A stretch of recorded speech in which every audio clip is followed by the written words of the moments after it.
All right, all right. Good evening, good evening. Keep pounding, nation. Back once again. More Carolina Panthers talk live. Brought to you by Blitzball Champ Gaming. I'm your host, Blitzball Champ Jason Ingram. It is Thursday evening. It is the 20th of November. Hope everybody's week has been good. Hope everybody's doing well. It's been a pretty busy week, but a productive week. Alrighty. Week 12. Can't believe we are already in week 12. This is crazy. This is crazy. But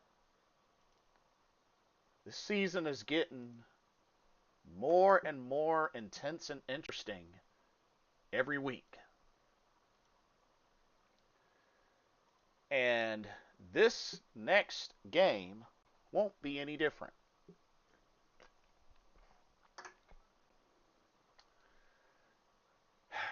This is a big one, y'all. This is a really big one. As the Carolina Panthers will continue on the road and will take on the San Francisco 49ers. Monday Night Football. That's right, prime time. It's been a hot minute. It's been a hot minute since the Carolina Panthers have had a Monday Night Football game.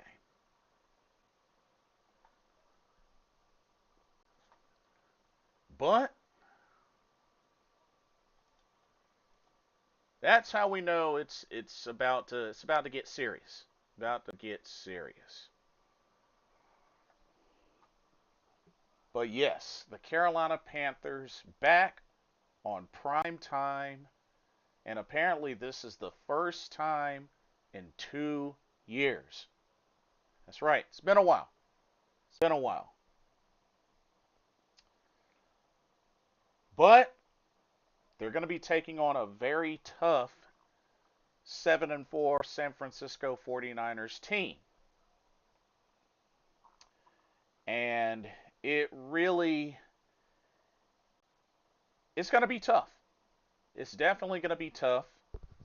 Prime time Monday night. Super Trebo, I see you. Welcome to the stream. He says, "Sup, Jason? How's it going?" It's going pretty good. Hope you're well. Remember when I said this season reminds me of the Panthers Cam 2013 season when Cam got first playoff year? This year is the same. They also played and beat the 49ers in 2013 on the road. Dang, you got good memory. But hey, that just goes to show that you're a dedicated fan. Although, we haven't beaten the Niners in a while. It's been a while since we've beaten the Niners. So, it's going to be tough. Says this year reminds me so much of 2013 season. Started out bad, played better six in a row, and won big against the Niners on the road in 2013. Well, we got a chance to do that this time around. But like I said, it's been a while since they played the Niners. But the last time Carolina played the Niners, it did not turn out too good for the Carolina Panthers. So, yeah. As a matter of fact, apparently the last time these two faced each other was October 2022. But this is the first time since 2019 that the Panthers faced the Niners on the road. But interesting thing is all time The Panthers are 13-10 against the Niners. Carolina 6-6 at home and 7-4 on the road against the Niners. So they actually have the better record against the Niners on the road. That's kind of interesting. It's kind of interesting. But I got a feeling this game is either going to be really good or it's going to go really ugly for the Carolina Panthers. I have that bad feeling that it's either going to be really good for them or it's going to be ugly.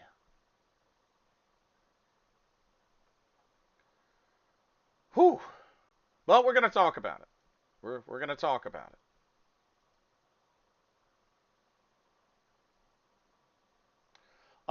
Super Trebo says everybody's saying this is Christian McCaffrey's revenge game. I don't get it. McCaffrey's not mad at us, and that was 3 years ago. He was traded, LOL. But McCaffrey not mad at us, so don't see how it's revenge. It's because he's playing against his former team. Doesn't matter if he's upset, angry, sad, happy. He's playing against his former team. That same former team that let him go, that traded him away. So it's not so much that he's mad. He's playing against his former team. I mean, wouldn't you say that we did the same thing to the Dallas Cowboys with Rico Dowdle? I mean, that's all it is. It's nothing personal. It's nothing personal. I mean, if it's personal, then that's a whole nother story. But I mean, McCaffrey's playing his former team. So I mean, of course it's going to be a revenge game. He's playing against his former team. You know, win, lose, or draw, he's playing against his former team.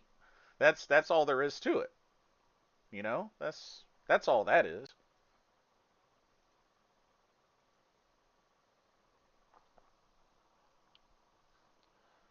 Um, let's see. Let me get the others in.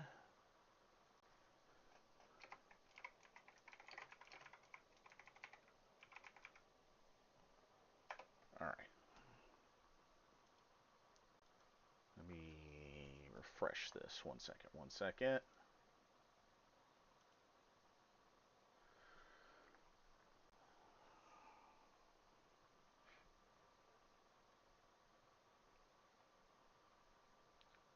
Alrighty. So let's see what we got here. Injury report. Well, at least it's good to see that Bryce Young is a full participant. But two players were listed as out today. Linebackers Christian Roseboom and Trevin Wallace. Ooh. Oof. Ouch.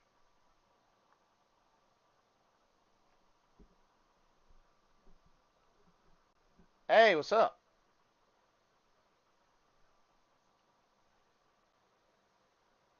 What's good, man?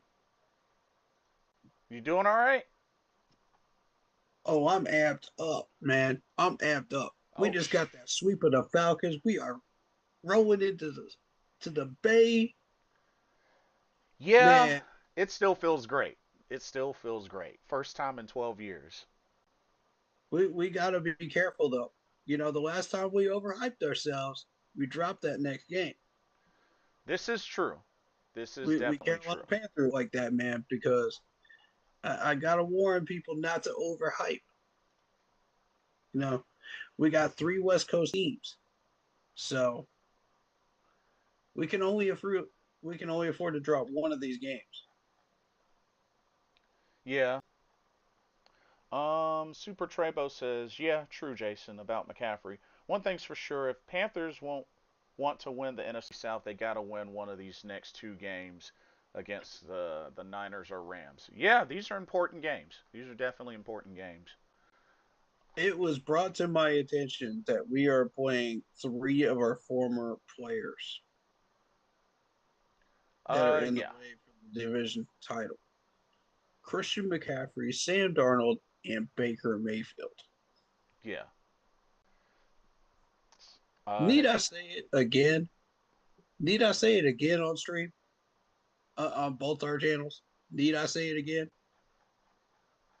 Screw it. do it. Be careful who you cut. I warned y'all. I warned y'all. Be careful who you cut. This is true. Super Trebo says we also beat the Rams in 2013, that playoff year for Cam's first playoff run. I was at that Rams Panthers game 2015. 15-30 was there was their big fight in it. Oh man, that was a pretty big game. Yeah, it But was nuts. Super Trebo, don't get so zoned in onto that because it's a Right. completely different team than what we have now. So I I get what you're doing and that's great, but you don't want to Plus, take. I've been looking at some of those Rams scores, and I mean, they've been doing some work this year. Yeah, like that's So a don't tough expect the team. Rams to go down easily like they did the last time. Plus, we had way more depth. Yeah, so don't underestimate them. That's for sure. But I feel you though. I feel you. I feel you. Interestingly enough, or all time, the Panthers are 13-10 against the Niners. And the crazy thing about that, bro, Carolina 6-6 at home, but apparently 7-4 against the Niners on the road. But let's not forget that place was the site of our biggest blunder, Yeah. Super Bowl 50. So, yeah, And every that's time we played in that stadium since, it has haunted us. this is true. That is true. And now we're dealing with Christian McCaffrey along with that. Yeah. That's you got to take into effect the psychological effect of it too. Good old nasty Levi Stadium. I hate that stadium. Yeah. I hate it with a passion. I never thought I would hate a stadium, but here we are. Super Trebo says, yeah, true. The 2013 Panthers defense was a beast that year. I still remember going to that game in 2013. Zendaya danced with Cam in the pregame and sung before game. But Great memories. yeah, he's got an excellent memory. Love that. But that just goes to show he's a dedicated Panthers fan. Absolutely. So Candyman says he's going to be at this game too. so yeah, last time we played San Fran, it it did not go well. Um, as a matter of fact, Yeah. I think the only good thing that was going well for Carolina last time was McCaffrey. McCaffrey got his. I know that doesn't say a lot, but yeah, McCaffrey got his.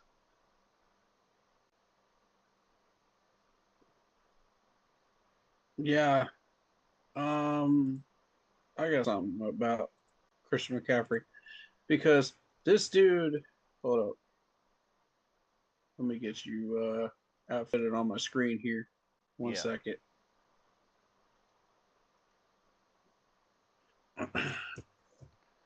As a matter of All right. fact, 2019 McCaffrey, you know, got over 100 yards, but we Carolina uh, dropped 51 points, or they suffered giving up 51 points.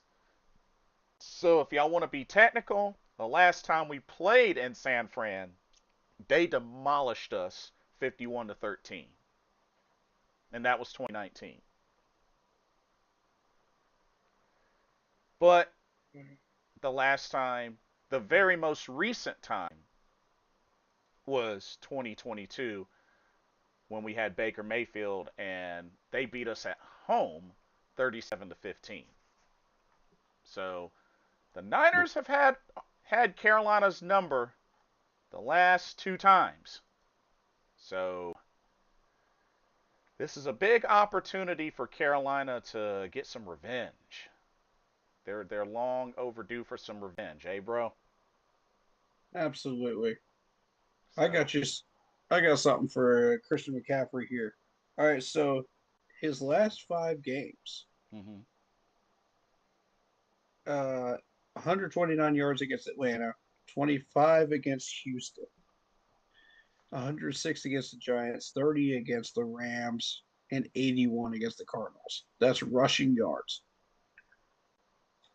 So the two numbers I want to key in on are Houston and LA. Okay. Now, we know for a fact that the Rams have an excellent rush defense.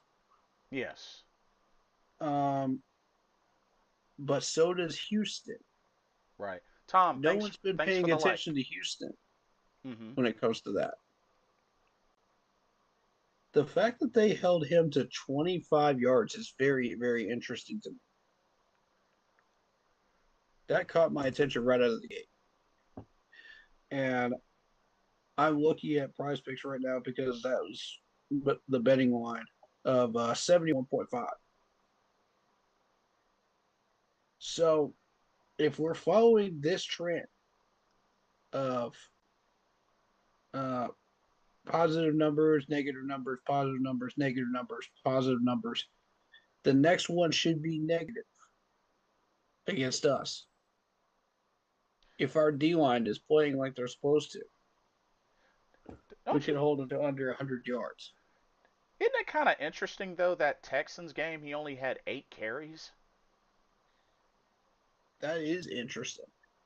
And I think it's because they recognize the fact that Houston had a very high ranked rush defense. I see. Check that and see what that ranking was because I remember David found it when we were looking at it, and Houston I don't Texans recall what it was. defensive ranking.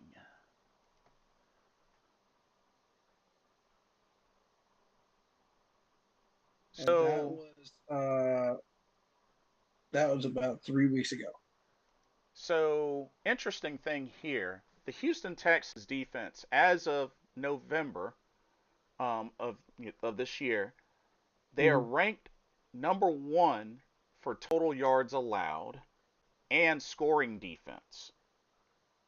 Um, they are Quietly too, they are also number 1 in three and out percentage.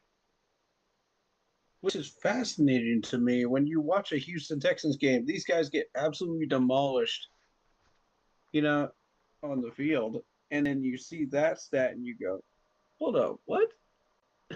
Yeah, So the problem with Houston is the offense. Clearly, the offense. Um, so your receiving yards for Christian McCaffrey last five: 72 yards against Atlanta, 43 against Houston, 67 against the Giants, oh, 66 against the Rams, and 40 against Arizona. here it is. They're number 3 in rushing defense. The There it Texans. is. There it is, folks. And he just read you the ranking of pass defense as well, critical downs. So there you go. That number checks with Houston. Yeah. Now the Rams we know are very very good at rush defense, but they're not. Their weakness is their pass defense Right. because Christian McCaffrey got 66 on them, so that number checks. What I found interesting was the fact that CMC only got 40 yards against Arizona receiving. Mm-hmm. So what that's telling me is it's under 100 each time. So I'm thinking screenplays. I'm thinking dump off plays. He's the security blanket Yeah. on check down passes. Now, here's the thing Carolina has an opportunity to do some damage uh, to the Niners defense. Because, a couple of things. Check this out. So, total defense. The Niners are ranked 25. Let's see. Passing defense, they're ranked 28. Rushing defense, they're ranked 12th. Scoring defense, they're ranked 14th. They're tied at 14th with the Bills. Red zone defense, they're ranked 16th, tied with the Raiders. Hmm. Third down defense, they're ranked 22nd. Ooh, So, I'm sensing an opportunity there, passing wise, on third down situations to keep yeah, moving the chains down the field. So if you see a lot of third down conversions this week against the Niners, don't be surprised with our offense continuing to run the way it is if Bryce is healthy and able to go. yeah, because the Niners defense, they're not the worst, but they're not superior either. Right. So, Where are we ranked passing? oh, alrighty. Yeah, let's run down the Panthers' ranks. So, total defense, Carolina's ranked 15th. Total defense. So, top That 15. sounds about right. Okay. Passing defense, Carolina is ranked 16. That's about right. Rushing defense, Carolina is ranked 17. Mm. Scoring defense, Carolina's ranked 12th, or tied at 12th with the Jaguars. Interesting. Red zone defense, Carolina's in the top 10, ranked ninth. Yeah.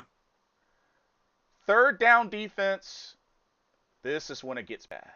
Third down defense, they're ranked 29th. Yeah. And we've seen a lot of those stats pop up in the last few weeks where it's just not been great numbers. Yeah, But consider who we've been playing. We've been playing Josh Allen. We've been playing Jordan Love. We've been playing Dak Prescott. So you have to take that into account too. right. So it's not like we're playing against like weaker opponents here. These are very high ranked players Yes. that are throwing darts against us. So I'm very encouraged by that red zone defense though. That's what's been very surprising to me. Mm-hmm. And we've seen that throughout the last few weeks consistently. Guys are getting it done. We're holding them to field goals. We're holding them, you know, out of the end zone for the most part, and I'm very, very pleased. So if we can continue to push that into the Niners game here and just force Brock to throw the ball into our secondary, I'd say we got a pretty good job at shutting them down in the red zone. Yeah. Oh, yeah. If it's CMC just running jet sweeps and stuff like that, uh, that's where they're going to get us. Because CMC is, well, CMC. Let's be real about it. Let's call him who he is. We know who he is. We know what he can do. Yes. That's going to be the focus of their red zone offense. Right. So, I mean, on first and second down, you're going to get a heavy dose of CMC in some type of way. Whether it's going to be a screen, whether it's going to be a jet sweep, something. Draw plays, mostly draw plays, just to move him into position where he can get an easy draw up the middle to get in Mm-hmm. within 5 yards. So we need to be very, very aware of that. And here's the thing to also keep in mind. So not a whole lot on Carolina's injury report, But both Christian Roseboom and Trevin Wallace were out today. And those are big names. Yeah. Very, very big names. When you're So, talking about trying to stop Christian McCaffrey, that's something highly important to take advantage of and take a look at. yeah. And Um, if they can't play Monday, that's going to be a huge exposed hole in yeah, our defense. yeah. I'm already considering betting on CMC in the prize picks because of that reason. Yeah. Because I've been paying attention to that. Um, this could be the one game where he breaks that streak of hit and miss, hit and miss, hit and miss with numbers Hmm. and have a 2 game straight, success ratio. Right. So what I'm going to need from this D line is to straighten up, send a message, win the line, Right. win the battle on the line of scrimmage, show up. Also, be aware McCaffrey is a dual threat. He is not only the leading rusher, but he's also the team's leading receiver. And going the way that he's going so far, I mean, 707 yards rushing and 732 receiving yards, he could be on par of getting another a thousand season like he did with Carolina. And also be aware this man can cut harder than a knife. I Yeah. need y'all to be on target with this and do not let him draw you off. Do not let him move you to the other side of the field. Be aware of what this man is doing when you try to tackle. Yeah, Hone exactly. in, stay at home, as they say. You know, Right. make sure you're not getting fooled by stuff because CMC, that's his specialty. He Right. loves to shake and bake you into next year. You know, Yes. it's a CMC dance party, baby. Super You Trey know, Super Treybo says, so is this the first time we played at Levi Stadium since that horrific night 2016 Super Bowl? No. So remember we played yep, San Fran in 2019 on the correct, road and they demolished us 51-13. correct. So don't forget about that, Treybo. Hmm. Once again, I hate this stadium. Yeah. So yeah, they've demolished us badly before. We have nothing but bad memories in that place. Time to create some good ones. We're going to counterbalance it. Yeah. Um so speaking of which, thankfully not a huge injury report for Carolina, considering Tershawn Wharton was limited. Tedero McMillan, Xavier Legette, and Lathan Ransom all were full participants, so that's good. That's really good. Yeah. Excellent, excellent, excellent. Now, here's the thing. Now, of course, when it comes to the subject of know your foe, and yes, Super Trebo, 2022 was the last time they played each other. Um, and yes, that was a 37-15 loss when we had Baker Mayfield. Mm. But that was at home. That was at home. So yeah. So the big focal point: Run CMC, Christian McCaffrey. Can't stress it enough. Despite various injuries and of course, him being the victim of a trade, he has once again become a big portion of the 49ers offense.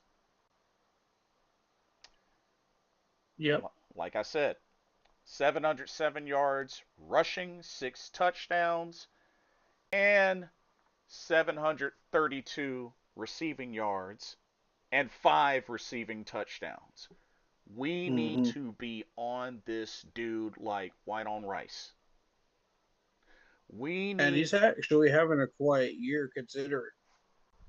yeah, but this is somebody that, Ajaro, you better be on your A game with calling this defense and defending McCaffrey. That is number one priority. Shut down CMC, not just in the run, but in the pass, because they will go to him in the receiving game. Especially on screens. Bingo. So, They've got a lot of big blockers that will set up blocks. So I need y'all to get off your blocks and shut down those screens. exactly. Um, Let me see something. George Kittle's back, isn't he? This one? I believe so. Not to And that's mention, another big body right there. according to PFF, the Niners' offensive line is ranked 8th overall. Yeah, so I don't think we're going to have success pressing Brock Purdy. So we need to take away his targets. Yeah. So, It's essentially like taking on a Matt Ryan, that used to be a pocket passer. yeah, So what you do is you take away his targets and make him sit back there longer. right. It'll take it, the defensive ends or the linebackers or whoever is blitzing in there will have a little bit more time to get to him Yeah. and flush him out of the pocket, make him make a bad throw. But Now, that coverage has got to be tight. It cannot be nickel. It cannot be dime. It cannot be that lazy secondary defense that we've been playing at yeah. times. Now, I thank can. now thankfully there's some names that we won't have to worry about for this game. We don't have Mhm. to worry about a Mikael Williams. He's on IR. Yep. There's no Brandon Ayuk. He's out. Thank God. No Utor Gross Matos. He's on IR. Good. No Nick Bosa. He's on IR. Good. No Fred Warner. He's on IR. Good. No Trey Tomlinson. He's on IR. Mm. So they're It's a lot they're of big names. they're missing a lot of big names. And I was talking to one of my coworkers. Shout out to Adam Viden. He's a 49ers fan. Yeah, they've taken some hits in injuries. Like they've been hit hard with the injury bug. And the fact that they're still 7-4, don't underestimate the resilience of this team. Yeah, Um, agreed. You're still doing with Ricky Parasol. You're still doing with Juan Jennings. and they got Eddie Pinero. Don't forget that. They got Eddie Pinero. Yes, that's crazy to me. How they have two former Panthers on that team now. Yep. Wow. So, I that actually make that three because of YGM. yeah, YGM. Yep. So, whew. And don't forget, folks, we are dealing with a recently returned Brock Purdy. And he came back a beast. 19 for 26, 200 yards, no Oh yeah, interceptions, finishing with a 133.5 quarterback rating. this So, dude's motivated. Oh yeah, you know, he Brock's playing with a fire right now. he's missed 6 weeks, but he came back last week. Of course, the Niners won. Whew. Crazy thing. Audibles a lot. And according to Next Gen Stats, Brock Purdy averaged a 3.33 second time to throw against the Cardinals, which is his fourth longest in his career. Mm. Another crazy stat on passes with over a 2.5 second time to throw. Brock Purdy has completed 15 of 22 for 161 yards in all three of his touchdowns. Mm. And he only faced a 25% pressure rate, tied for the fourth lowest rate in his career. Y'all remember that 8th ranked offensive line I mentioned? That's why. Hmm. When you got that kind of time to pass the ball, you are highly, highly dangerous if you're a quarterback like Brock. As far as the big bodies that I mentioned, as far as screen plays, you do have George Kittle. Yes. That's to start with. You're talking about 250 pounds, big dude. You're talking about a Juan Jennings. Juan Jennings is a big dude too. Yes.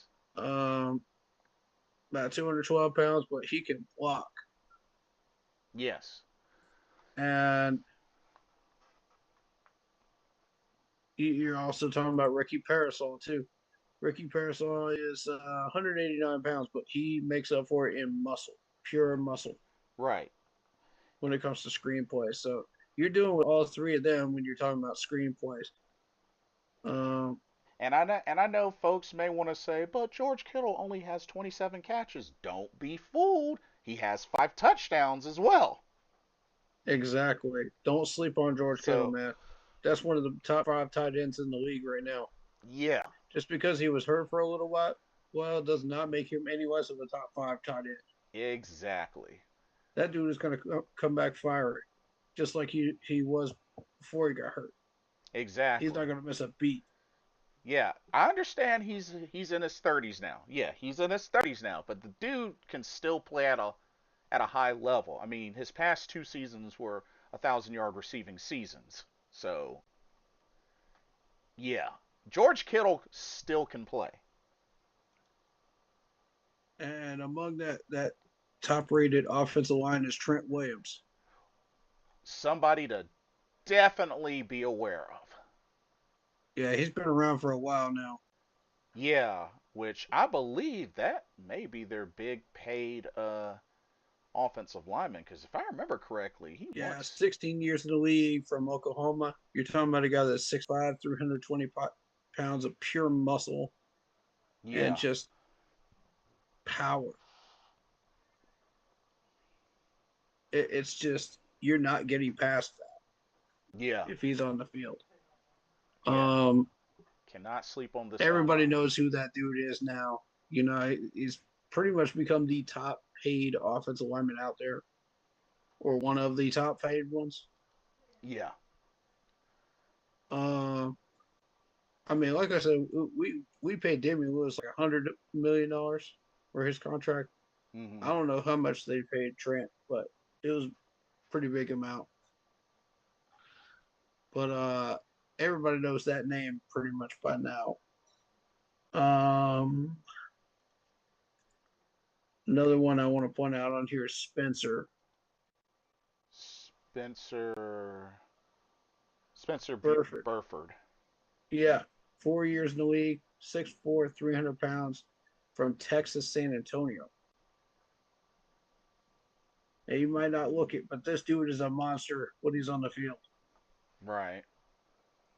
Um. Uh, Don't forget about their he's already played with the Bears, the Cowboys, and the Bills and Patriots. Don't forget about their veteran center, Jake Brendel. His cousins. So, yeah, he has cousins that have played in the NFL too, right there. So, it's a Hmm. big dude and a difference maker. He's a healthy guy too. Yeah. So, whew. Um, as we go into the defense, I got a name that stands out to me right out of the gate. Do you remember that clip of that corner that flipped a tight end like it was a Uh, WWE wrestling move?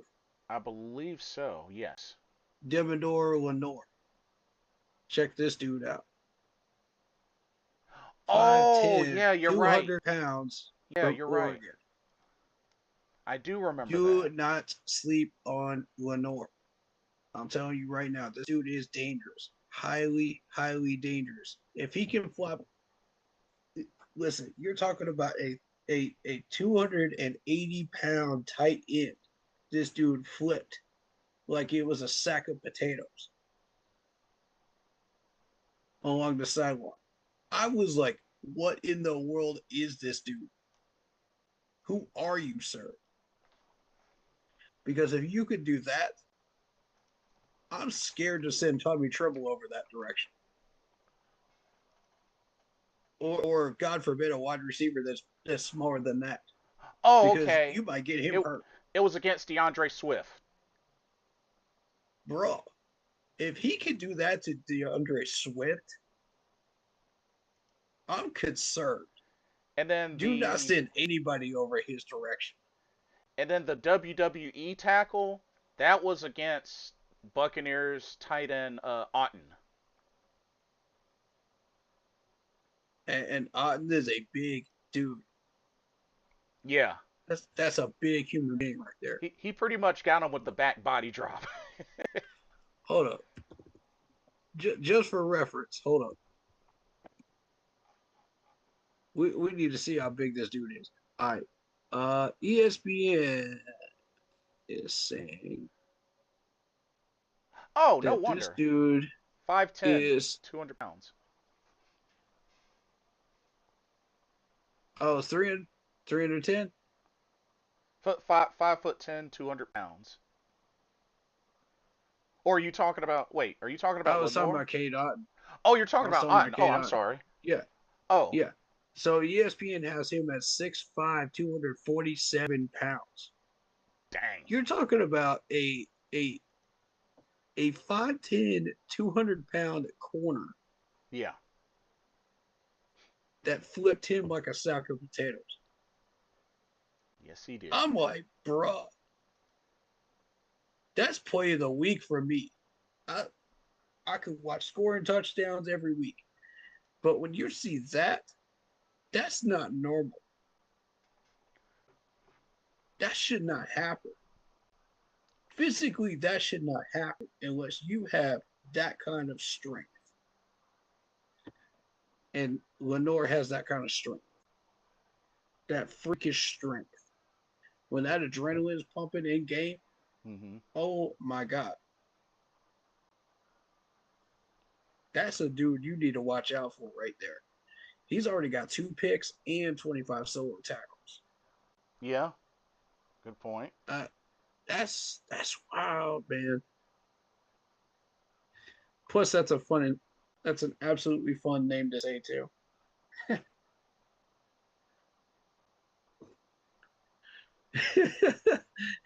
Y'all ever watch the Fairly Odd Parents? Dimmador Lenore, Oh yeah. the Dimmadome, home of the Dimmydome. That's Oh what it man. reminded me of right out of the gate. I love it. I love it. I love his name. It's so good. All right. Hey man, shout out to number two, man. That's one player that I got respect for. Renardo Green is another one that pops off. 6 foot even, 186 pounds from Florida State, 2 years in the league. Some of you may remember him from the NFL draft that year. Mm-hmm. 25 solo tackles so far this year. Uh, as a high school senior, he ran a 4.61 40-yard dash and had a 37.5-inch vertical jump. Oof. That's just to give you an idea of what you're dealing with. Finished his last collegiate season with 14 total pass deflections the fourth most in the FBS.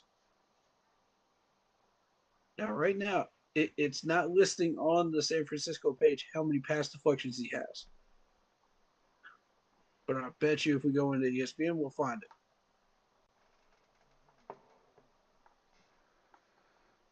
Let's see.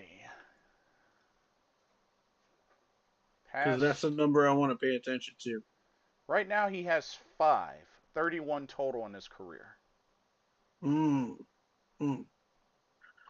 Okay.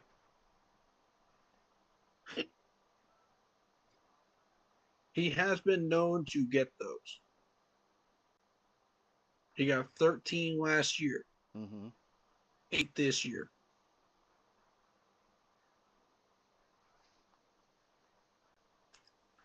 He had a forced fumble last year, so be aware of that. Yes.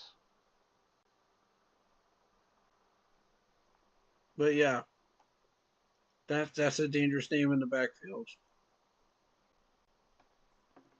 Let's see. Who else? Who else? Who else? Who else? Who else?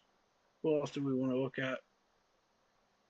Oh, so need to turn some attention to special teams. And the reason why the Niners have Sky Moore, one of the highest ranking kickoff returns in the league. Sky Moore.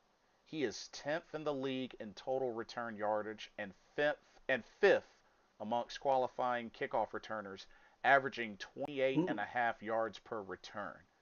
Not to mention, he had a 98-yard return, the longest of his 3-year career against the Cardinals. And mm. he is the Niners' primary punt returner, averaging 10.3 yards per return with 4 fair catches. So, Dangerous guy right there. yeah. Receiving wise, he's got 4 catches, 64 yards. Um, So he's kind of quiet in that area, but he's making up for it in the punt returns and kick returns.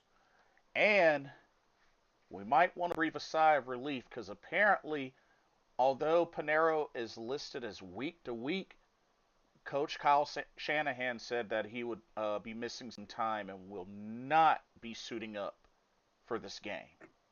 Ooh.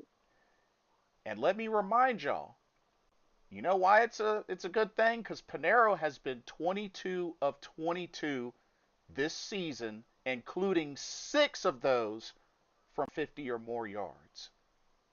Wow. Wow. Yeah. Need I Let me say it? repeat that for everybody in the back. Panero so far this season, 22 of 22, perfect on field goal attempts. Perfect. 6 of those 22 were from 50 or more yards.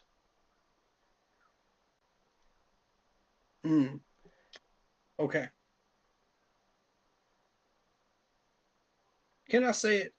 Can Say I it. say it? Say it. I think this might be the difference maker in this game. Well, the fact that he's not playing. Yeah. If it comes down to a field goal and they have to try to make the game winning field goal and Eddie's not out there and we know we've got the better kicker, that could Yeah. be the difference maker. So, with that Mm. with that being said, they have brought in kicker, former 5th round draft pick from Tampa Bay, Matt Gay. Oh, interesting. Matt Gay's missed some over the years. Yeah, the last 10 games he played with Washington, yeah, he struggled. He was 13 of 19, 68.4 percentage. How many of those 50 yarders did he Uh, make? he was 4 of 9 from 50 or more. There it is, folks. There it is. There's the big stat right there. If we can keep him to 50 plus yards on that last drive, if we end up on defense trying to stop them Yeah. and we control the timeouts, we use the clock wisely, That's an opportunity for a victory if we go up by 3 by that point. Exactly. Not to mention, do you know what Game changer. do you know what Panero's longest field goal is? Hmm. He broke his career record with the Niners, 59-yarder. Hmm. Yeah, yeah. Somehow I saw that coming. I told y'all not to get rid of him. Okay, Matt Fitz. Nothing against you, Matt Fitzgerald. Told you. You're doing a good job. You're doing a good job. But bro, let's keep it real. We never should have let go of Panero. I was unhappy with it when we first let go of him.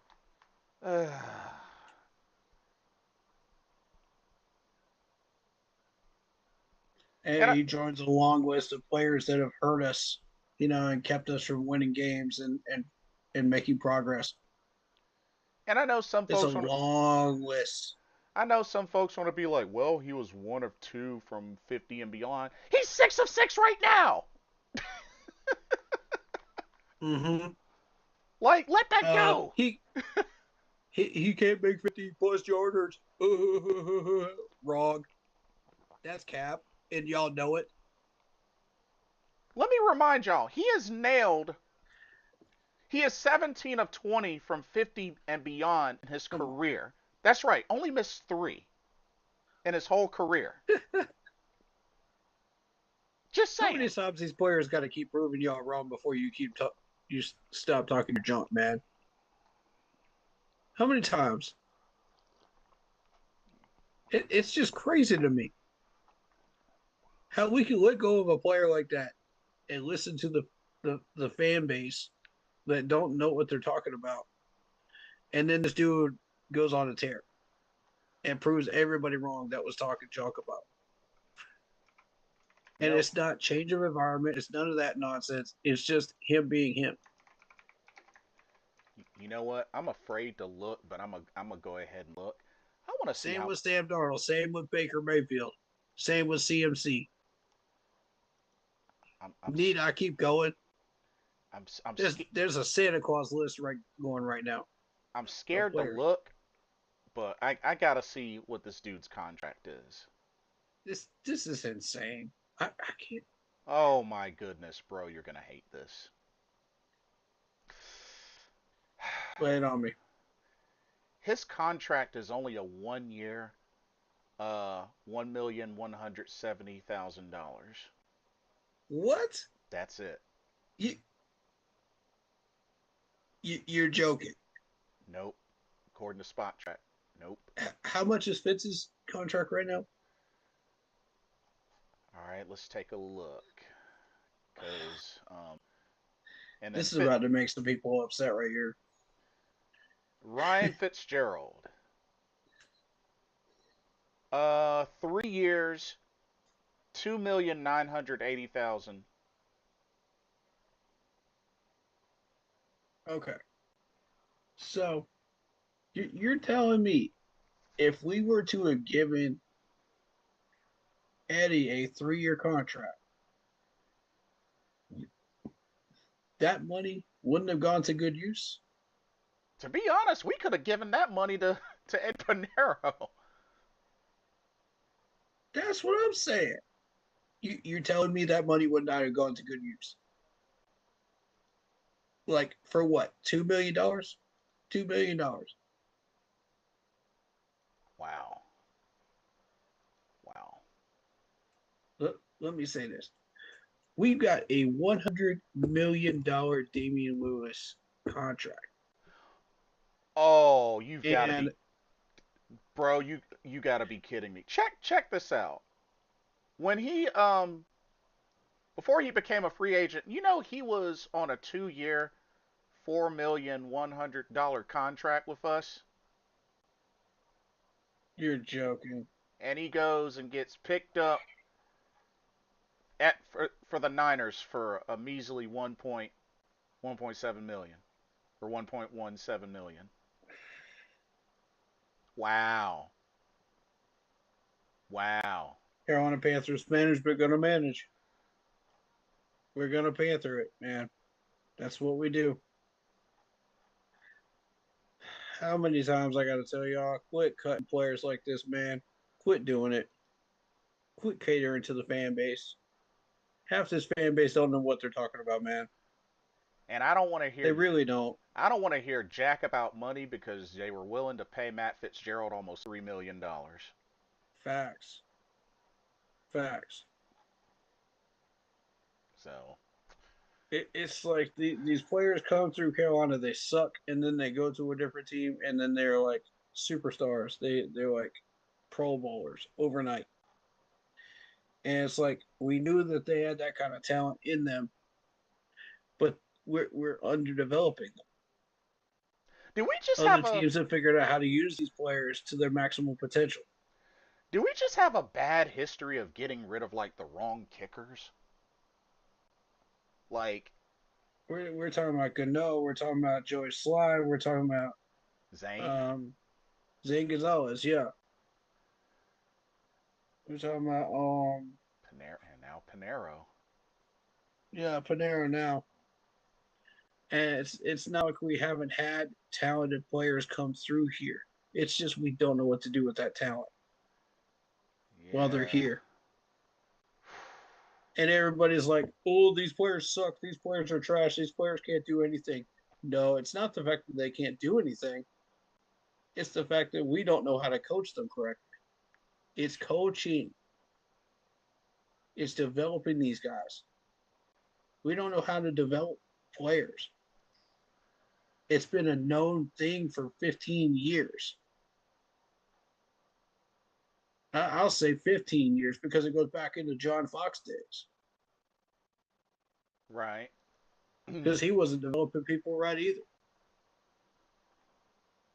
The only person that really was Ron Rivera Right. out of our whole staff, and now Dave Canales to a degree. Because look at this, every single draft pick that we have gotten last year, we are using, Right. and they're actually making plays. Look at Rosebloom. Look at the growth that Rosebloom has had. We were all about ready to give up on Rosebloom, and now look at what this dude is doing. He is blossoming into a beautiful flower of a This player. this is true. And I'm so excited for him because he has such a potential of success here in Carolina if he continues to grow like he is. Um, Here's hoping. and then you got who else do we have? Who else? Who else caught my attention? Because it's we're finally getting to a point where we're developing players finally and not letting them go in the last 2 years. Talented players. Chow Smith Every Wade. person, yeah, Chow Smith Wade. yeah. I I believed in him since we drafted him. He had that potential since he was first drafted here. I wanted to talk about let me see, who was it? Who was it? Was it? Oh, no, it wasn't him. Um, who was it? Who was it? Off the defense, You remember the position? I want to talk about Brian Ray a little bit. But Brian Ray has gotten a little bit better Ah. since he's gotten on this team. Although I still think that there's a lot of potential there if we can develop him correctly. Mm-hmm. But he's kind of dropping off the radar. But the one that caught my attention was DJ Warner. He's quietly getting his tackles Right. and run stops. No one's really paying full attention to this dude, and they should be. Because every time that we've had big run stop plays, DJ Warner is involved Right. Right. somewhere in some way. Look at Bam Martin Scott. Out of nowhere, this dude comes and starts making big plays, Recently got especially on special teams. recently got a forced fumble. I've been trying to tell people about Bam Martin Scott, from the very get go this year. Yeah. I knew he had that kind of potential. Everybody's like, nah, Bam Martin Scott's just special teams, blah, blah, blah, blah, blah. Just wrote him off. Okay, what y'all saying about him now? That's what I'm saying. What y'all saying about these players now? Yeah, You know, exactly. Bobby Brown. Nobody gave Bobby Brown the time of day when he first came here, and now look what he's doing. How about Claudin? Oh yeah. Nobody's paying attention to him Condon either. Chairless. Yep. Yeah, everybody thought, it's just wasted potential. Blah blah blah blah blah. It's trash team, trash players. Blah blah blah blah. People talk all this junk, man, and then all of a sudden they start making some plays. Yep. And it's like, okay, now we're having a completely different conversation. How much are we paying this dude? You know, how long we want to keep him here? You know, Exactly. so I'm right now. I'm challenging Corey Thornton Oh, because I okay. see that potential in Corey Thornton to be that next guy. I've seen it since the beginning of the year. He's still got some stuff to work on, Right. granted, but I see the potential there. And I'm saying this dude could be a potential solid number four for a few years now. Right. But you got to get the tackling under control. You got to get the pass coverage under control. But as far as like run tackling, oh yeah, he can do that. He can definitely do that for you. He's a run Indeed. stopper, you know. And I'm looking at Mike Jackson the same way. He's a run stopper. Nick Scott. This is the name that nobody wants to talk about, Uh-oh. or everybody wants to talk about, depending on who you are. Right, right, If you're here to look at the trash a player, Nick Scott's name usually pops up first. right. But here's the thing: he can run stop. He's got value, and that's what I was explaining before the trade deadline. Is this dude has value? Yes, absolutely. He's not just worth a sixth or a seventh rounder at this point. And I think there's a lot of Panthers fans that are a little bit ignorant to that. They're only paying attention to, oh, he can't cover a parked car in a parking lot, you know, which respectfully, yes, that is a problem. He can't cover anything out there. But what y'all aren't keying in on is the run stopping tackles and when he gets them, because there are key moments during games. You talk about the Dallas game, you talk about the Green Bay game. This dude came in clutch and shut down the run. He helped big time. So you're talking about like a fourth or fifth round value at this point, not a sixth or a seventh Right. in Nick Scott. So we're gonna have to make a decision on Nick Scott what we want to do with him at the end of the year. But right now, that's not a problem. You know, Right. I would rather have Lathan starting at this point because of the coverage issues and because Lathan can actually tackle very, very well. I do think Nick Scott is slightly better than Amani Richardson. I do like Damani Richardson as well. I do too. He's kind of quieted down just a tiny bit, but it is Right. somebody that I do like. He's made some impactful plays, Yeah. so I am a fan. And I don't say that as a knock to Damani at all. Right. I'm just saying that Nick Scott is slightly better than him in Yeah. run stopping, and that's why Nick Scott is starting. Um, Another name I wanted to mention is Caleb Evans.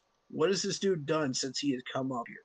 Yeah, he's been pretty quiet too. This dude, 4 solo tackles, really? Yeah, he's been pretty quiet. 4 solo tackles, that's it through week 12. Womp womp womp. Like, why is he here?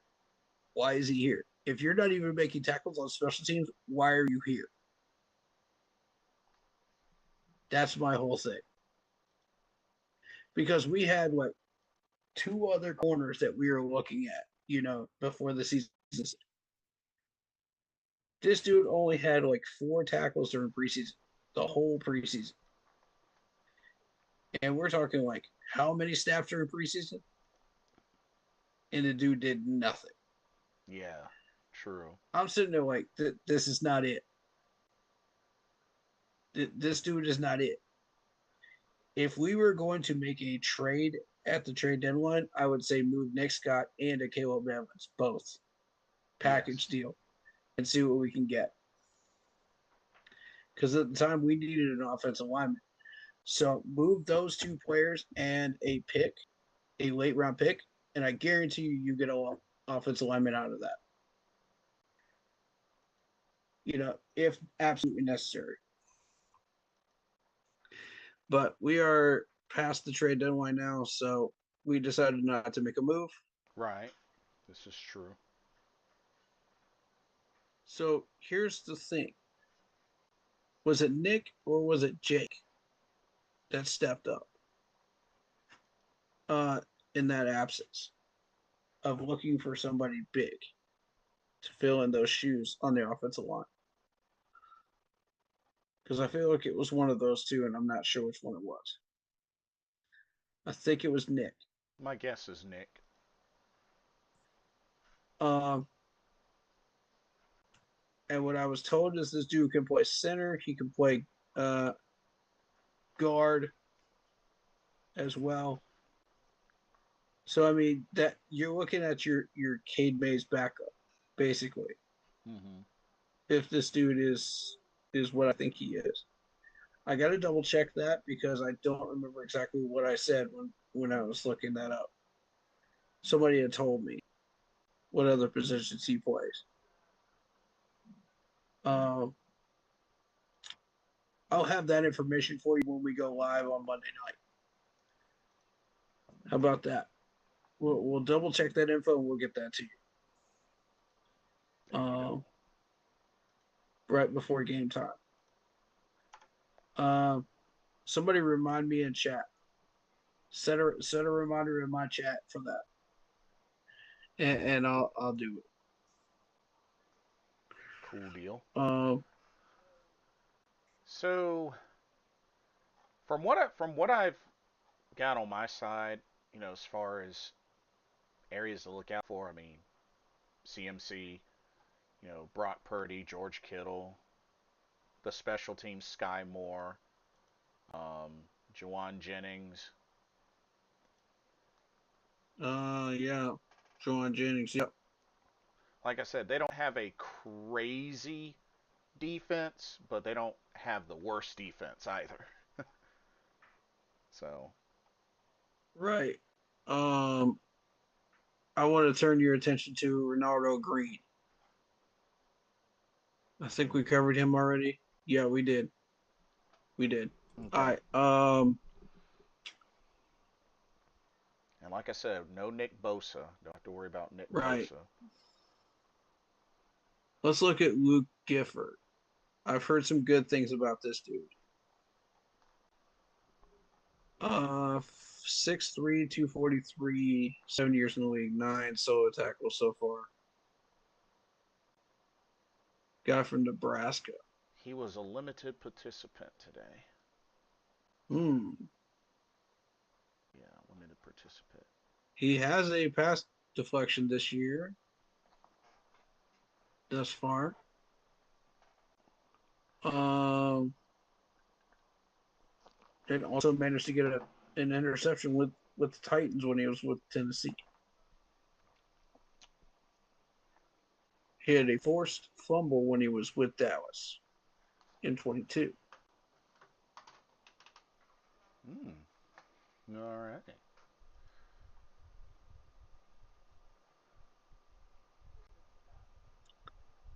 Um, Jordan Elliott. 6'4", 303 from Missouri, 6 years in the league, 5 solo tackles. That's it. So what I'm seeing is these depth people haven't really seen the field that much I see. because of the starters. I'm also looking at Alfred Collins, 6'5", 332 pounds from Texas. And when he was with Texas, this dude was an animal in the run stopping.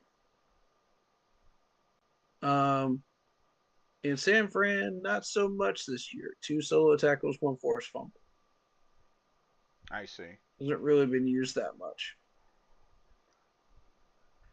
But yeah, he was a problem in Texas for the Texas Longhorns. Duly noted. There wasn't a Texas game where you didn't see Alfred Collins doing something or hearing about it in the news somewhere. Um, let's look at Tatum. Oh, 2 years in the league, 230, 6'1", 4'8", 25 solo tackles.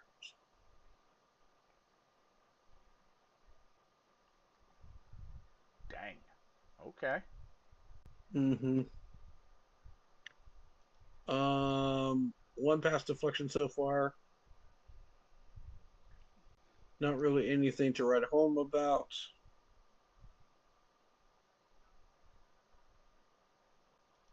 You got 26 solo tackles, 41 assists. Bryce So, Huff. I just noticed Bryce Huff is their sack leader. Only 4 sacks, but you know, Bryce Huff. yeah. Excuse me. 10 solo tackles, 4 sacks, 2 forced fumbles. That's Mm. the number I want you to pay attention to is the 2 forced fumbles.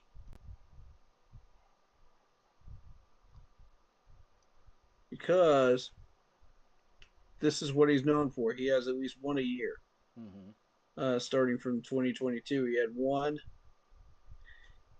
with the Eagles. He had 1 with the Niners. He has 2. I see. I see. 4 pass deflections in that time period of his career. 24 sacks career wise. And D. Winters is their leading tackler. All right, let's look at winners then. Yeah. 77 totals. 52 of them are solo. That's a lot of solo tackles. Whoa. Yeah. Okay, there's your run stopper right there. He's got There's your run stopper. he's got six Rico, this is your problem right here. him and Bryce Huff have 6 tackles for loss. All right, so Rico, if you want to have a good day, this is the man blocking you from doing that. So So yeah. he's got 3 pass deflections on top of that. Yeah. No forced fumble, so you don't have to worry about that. But you don't want to be the guy that gives him his first one. And dang, this is his 3rd year in the league and already 52 solo tackles. Goodness gracious, in this season alone. He had 7 solo tackles against the Texans, 6 against the Saints, 9 against the Jaguars. But mostly it's been kind of spread out Mm-hmm. between 2 to 4. Um, no sacks, so he's not a sack man. He's not going to come on blitzes. Um, you'll mostly see him in coverage, battling tight ends, slot receivers, things of that nature. Mm-hmm. That's really where he is. Um,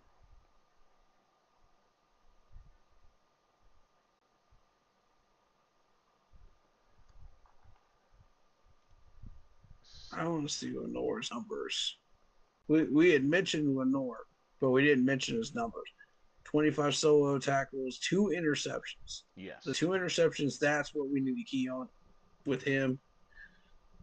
Um, he has 5 pass deflections so far. Yes. So be aware of that. 2 of them last week against the Cardinals. So he's getting more bold. And that's something we need to really be concerned with. Right. He's not a sack person, so you'll never see him on blitzes. He just stays in coverage. So this year he has 25 solo tackles out of 28. And that's been pretty consistent with his numbers. He's been a very consistent solo tackle. As you can see, 117 out of 205. Ooh, dang. That Yeah, definitely adds up. right. And those are the type of players I really like because if they can handle their own for the most part, hey, I love it. They don't need the help. They can just, that's technique. Right. That's footwork. That's angles. That's discipline. That's doing what you're supposed to be doing out there. If you need help, okay, here comes a rookie safety or somebody. They can help you out every once in a while. Right. Awesome. You know, but for the most part, this man handles his own business. He's his own one man army. And I love that. JC's like that. You know, Yes. how often do you ever see him actually need help out there? It's rare. Very rare. Very rare. All right, so Oh, when he snap. does need it, here comes Lathan. The Texans are winning right now. Really. Yeah, 23-16 over the Bills.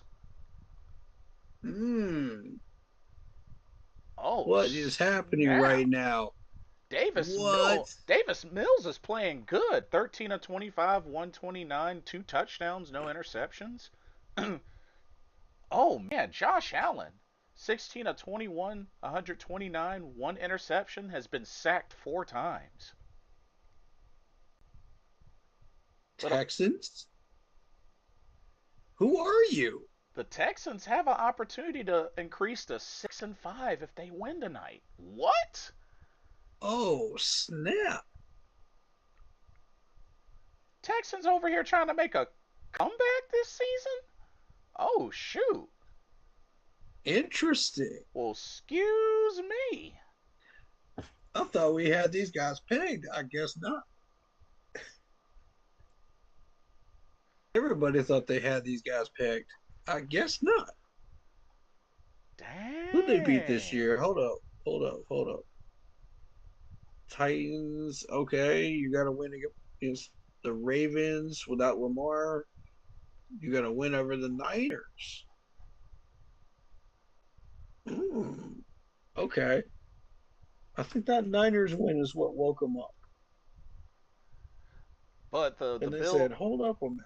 but the You Bills know? were able to get it back close again because Ray Davis on special teams had a 98-yard kickoff return touchdown.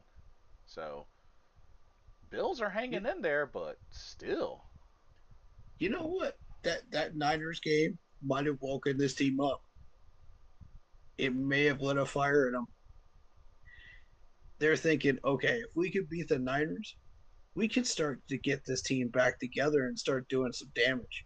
Yeah. Because look how much they lost to the Broncos by. only 3 points. Right. They beat the Jaguars. They handled their business there with a respectable score. They beat the Titans last week. Sloppy game, but they got it done. This team is coming back. If they get an upset against the Bills, that's going to send a shockwave around the league. That's going to make a statement for Houston Right. that, yes, we are back and we can do something. And then they got the Colts the next week. If they get a win against the Colts and the Bills, shoot, don't call it a comeback, Houston. Don't call it a comeback. Mm. Ooh, they starting to match us over here. It's looking that way. I mean, like, don't count them out just yet. Jacksonville could fall off the table. Who does Um, Jacksonville have? Mark Morrison Charlotte, welcome to the stream. Says, "What's up, y'all? Hey, what's going on?" Yeah. Shout out to Isaiah Isaac. He says, in the David Tepper ownership, Dave Canales is the only coach to improve in his second season. True. True. That is a good point. Very true. Shout out Jeff Haverkos. He says, "Hey guys, been a while. What's good, Oh Jeff? wow, that's a name I hadn't heard in a good while. What's going on? What's good, Jeff? How you doing, man? Mark Morrison Charlotte says we need to keep our foot on the gas. The Panthers can't let up against San Francisco. Agreed. Agreed. Yeah, we can drop one of these three West Coast teams, but we can only drop one. And like I said, I think You know, Carolina with how the that's our offense did, cushion. I think they got a chance to really put some numbers up against this San Francisco defense. Because like I said, they're not they're not the worst, but they're definitely not the best or anywhere close to that. So, Mm-hmm. I'm thinking we drop the Rams game. I'm feeling the Rams game. oh, it's keep pounding Should be our USA. letdown game. It's keep pounding USA. His name changed again. Huh, that's weird. Huh. Oh well. Hey, good to see you though. If you look at the Rams and their success so far, that's the team that really, you know, and I just feel like that should be our letdown game if we're going to drop one of the three West Coast teams. We can't. We definitely don't want that to be the San Fran team. Yeah, we gotta No. get that win. We gotta get that win. Prime time, which apparently Carolina's gonna be wearing black helmets with all white jerseys and pants. You guys know I like to mix and match. I got my black hat on. I got my white jersey on to match what we're doing. You know how I roll. Um, keep pounding USA says, do y'all think Bryce Young's ankle or leg is gonna be okay for this game? He was a full Now, participant. this is the $1 million question. He was a full participant today, so that's a good sign. But um, That's the elephant in the room right there. I We're mean, gonna make it. We're gonna hear a decision today, supposedly I by mean, Dave Canales. So I don't think he announced anything. at the same time, I mean, we do have to remember this was a Bryce Young that didn't miss a single play, despite going down what 2 or 3 times that Falcons game. If anything, he's got that killer instinct. You know, yeah, he might Yes. be small or whatnot, but the dude has the killer instinct to get back on that field and play because he believes that he can help this team win. Because I can't even imagine how things would have gone if it was put in the hands of Andy Dalton. I absolutely agree with that. Andy Dalton would have lost us that Falcons game. Everybody that's a Panthers fan knows that. Yeah, because Unless you are just that living under a rock when it comes to Andy and that tunnel vision on him, then you're gonna say whatever you want to say about Andy. But Everybody else has pretty much figured it out when it came to the Bills game. Right. And it's funny that it that exposure came in the Bills game because the Bills have that much depth that yeah, they made him look like a clown, but they should have made him look like a clown. Right. Any second string quarterback would have been made to look like a clown in that game. I mean, let's be real. You talking about Joe Flacco? You talking about some of these other guys? None of them would be able to handle that Yeah. limelight against the Um. Bills. So now that you have that exposure, why is it that game that people finally got their heads wrapped around the fact that Andy isn't doing what he's supposed to be doing? You know, Good it, question. he's failed games last year, and everybody looked at him like, "Oh yeah, the problem wasn't Andy. The problem was the coaching staff. The problem was everything but where the actual problem was." I mean, he's only got one And I'm like, he's "Huh? only got one victory under his belt as a Carolina starting quarterback. Exactly." So I Everybody's mean, like, "Oh, Andy Dalton just want to know, blah blah blah blah blah, want to know." That's what y'all latch on to. Okay, what's his record now? uh, 1-9, 1-9 or 1-10. Case Er, in point, right there. Case in Ernest point. Ernest Capu says he's calling for the upset 29-27 Panthers. Ooh, I like that. I like that energy right there. I like that energy because ESPN is saying that we are like a 73% underdog to San Yeah. Fran. Hmm. You know, there's one big thing about this team this year. What is it, Blitz? Resilient. That's correct. That's the word. Whenever we have been marked as the underdog, look what's happened in major games. Keep pounding USA says when the offensive lineman stepped on him, I really thought Bryce was out for a couple of weeks, if not the rest of the year. Not gonna lie. I mean, yeah, Yeah. it looked bad. It looked bad, but This is the man we cannot afford to have hurt. He is the one running this offense.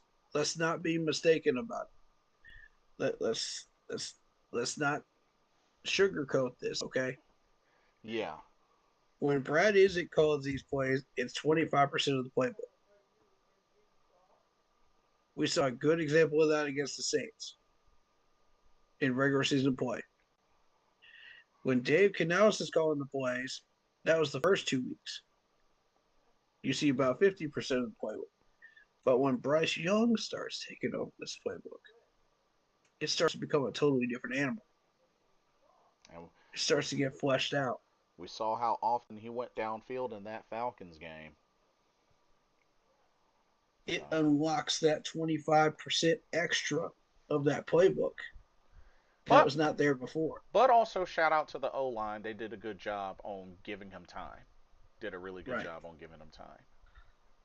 And XL and Tet give him a good opportunity to go downfield if he needs to, Yeah. which people say he can't do. Oh, I'm sorry. What was that touchdown pass to Tedero McMillan? What was that pass to XL? Why were we in overtime again? Remind me. Um, Yeah, yeah. Keep Pounding USA has a question specifically for you, Corey. He says, All right. how do you know which plays Brad calls versus Canales and such? Just in your your thoughts. Excellent question.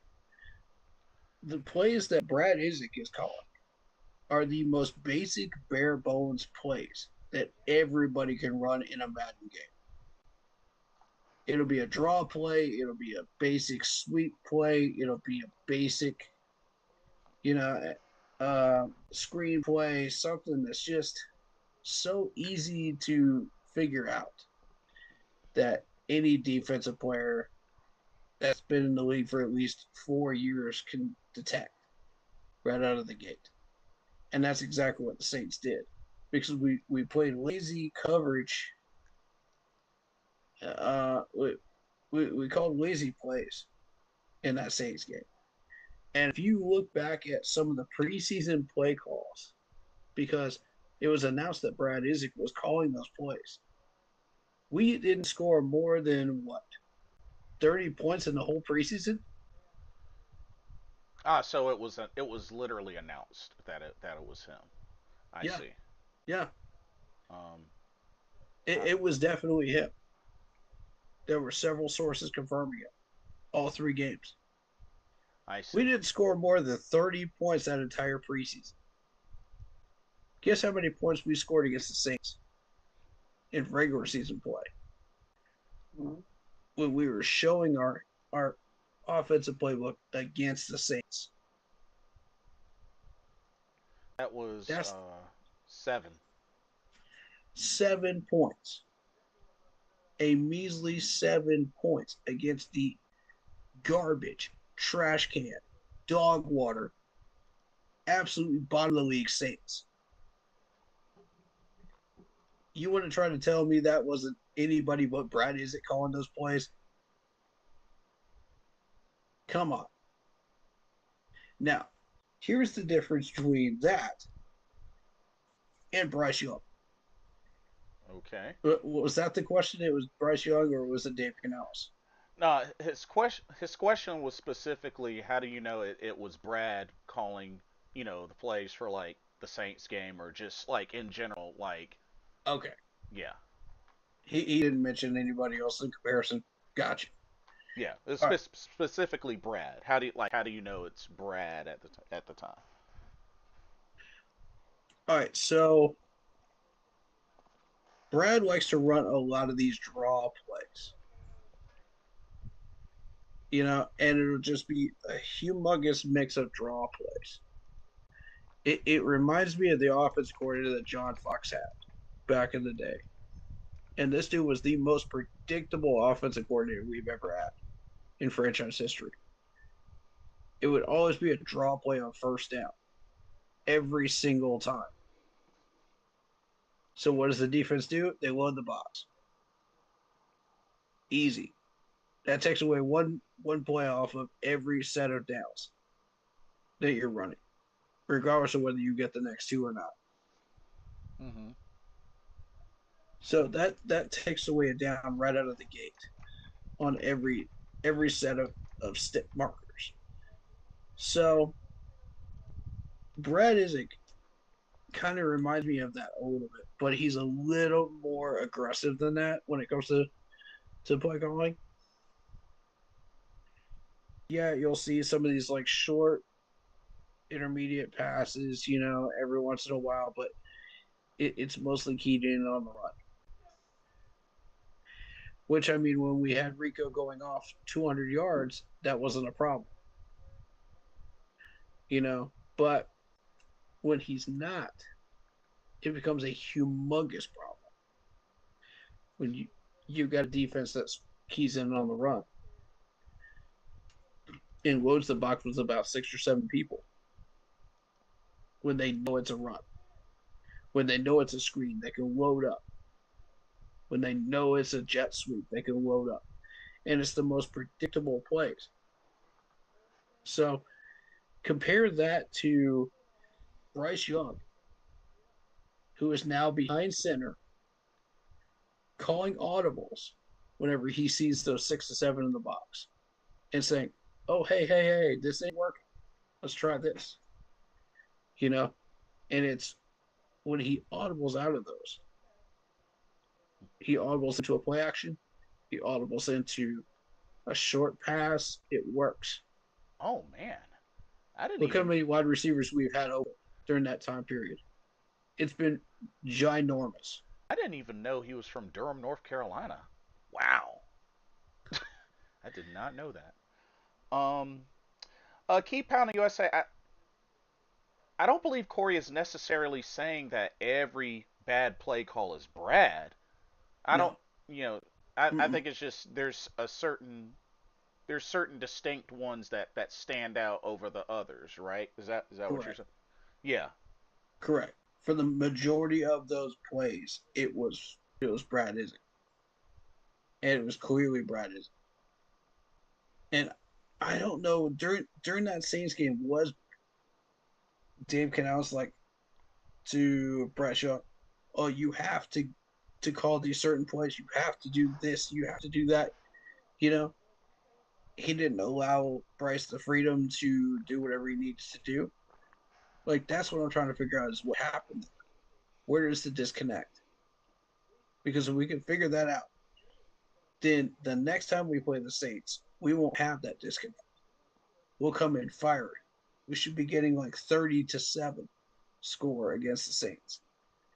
35-7, something like that, I do find it without showing our entire hand. I do You know, find I do find it pretty interesting that considering the relationship the two of them have, um, last year was his first season as an offensive coordinator ever.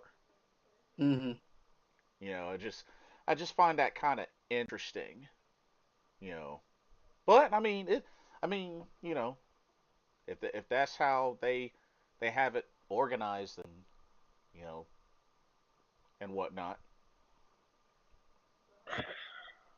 uh, right now I can't really. Screw it. I'll say it. Brad Isaac needs to be fired. He's Dang, a he's a glorified pencil pusher. dang. He's a glorified pencil pusher. When Bryce Young is audibling out of 75% of his plays, something's wrong. Your playbook sucks. Keep pounding says so. For example, the 40-yarder touchdown to XL was a Dave call. Was what now? The 40-yarder or well technically 36-yard Mm-hmm. touchdown to XL, the deep throw, the in the Uh, Falcons game, the deep throw. well, that was Bryce Young. That was Bryce Young's play call. Oh, was that out The of different. was that from an audible? It wasn't necessarily from an audible. It might have been Dave Canales' play I see. that he called, because a good chunk of what Bryce Young has been uh, pulling from is Dave Canales' plays. It hasn't been Brad's. Um, and then Bryce Young says, "Okay, I'm going to audible out of this, this, and this, and this, and I'm going to do my own thing, depending on what I see on the field." One thing's for certain, this has definitely been more of a year where we have seen Bryce Young audible. And one play in particular, this was pointed out on the Panthers social media team, was Mm-hmm. Rico Mm-hmm. calling a play. Rico said, "Okay, I I see a screen here. This screen can go like 40, 50 yards, possibly." He didn't specifically say that, but he said this could work here, here, and here, in the situations. And he tried to get Brad Isaac's attention. Brad Isaac ignored the crap out of him. Guess who did pay attention to him? Dave Canales. Because Dave Canales was calling the plays on Sunday. That's how I know. It didn't take a rocket scientist to figure that out after I That's saw that. that's right. Rico was mic'd up for That's correct, he that game. was. That's right. He was And that's mic'd how I knew. Because that pretty much told me everything I needed to know about that game. Because when Brad Isaac is calling the plays, that would have never happened. That long screen pass that he had a ton of yak on, that would have never happened because he would have never listened to Rico.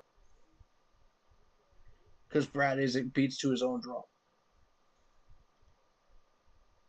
up. It's plainly obvious at this point the differences.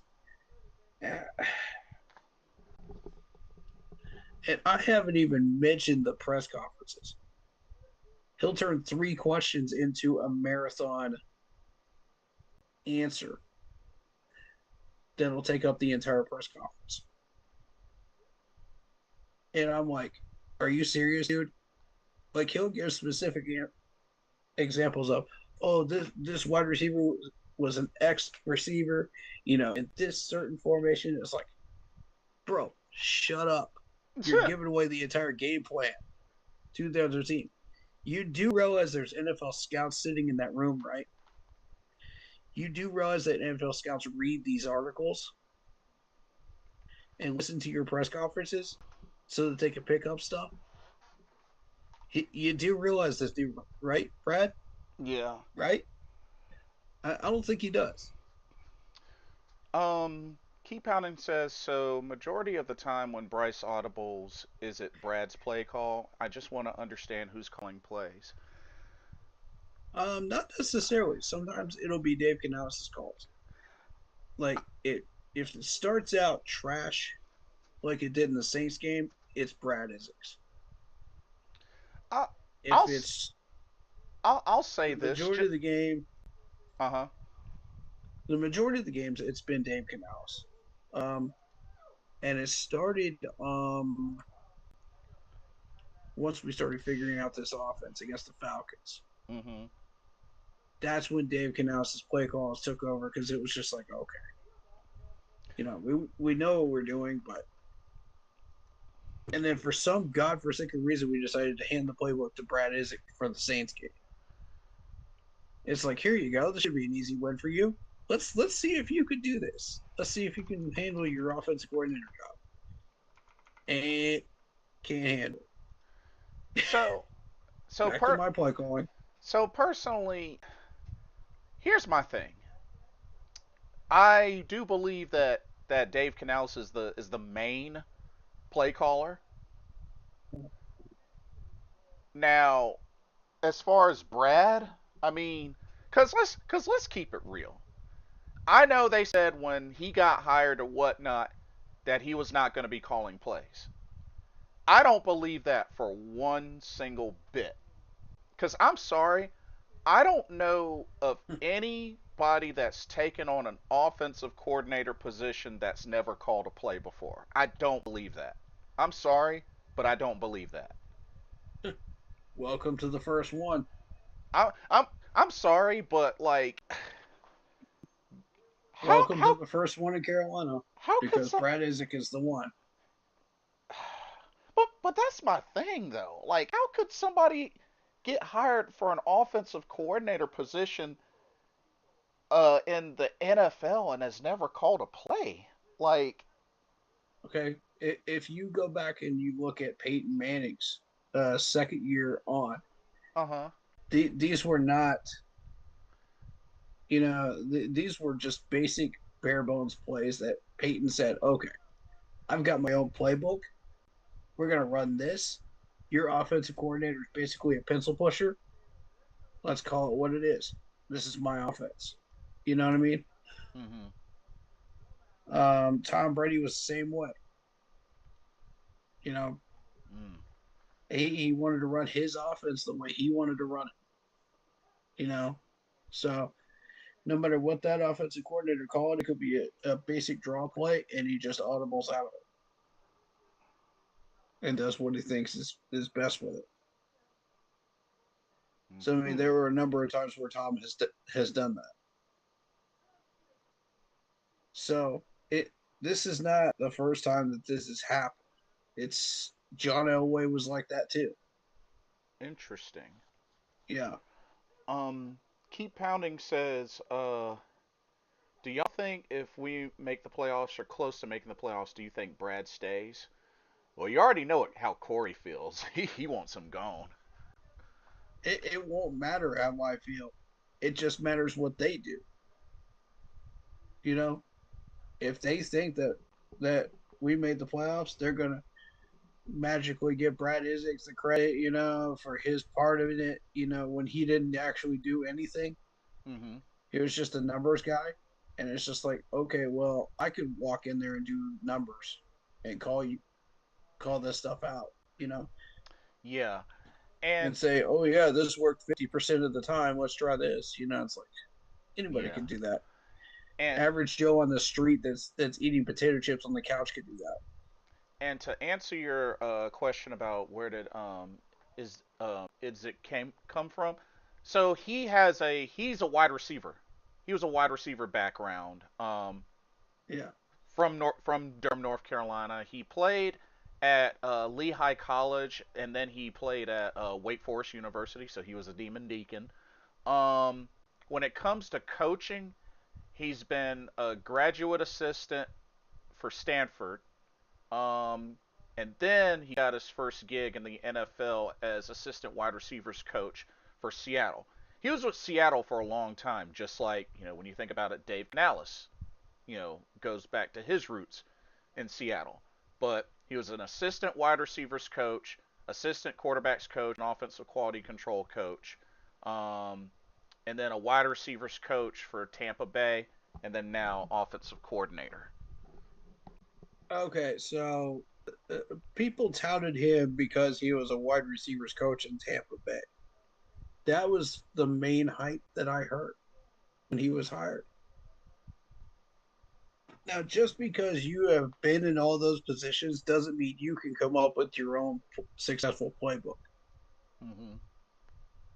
That's the thing. Like, we've seen people come up to that position in the NFL, and they come up with some garbage playbook, and it doesn't work. Mm-hmm. And it'll be completely different from what the head coach was called the year before. So it's like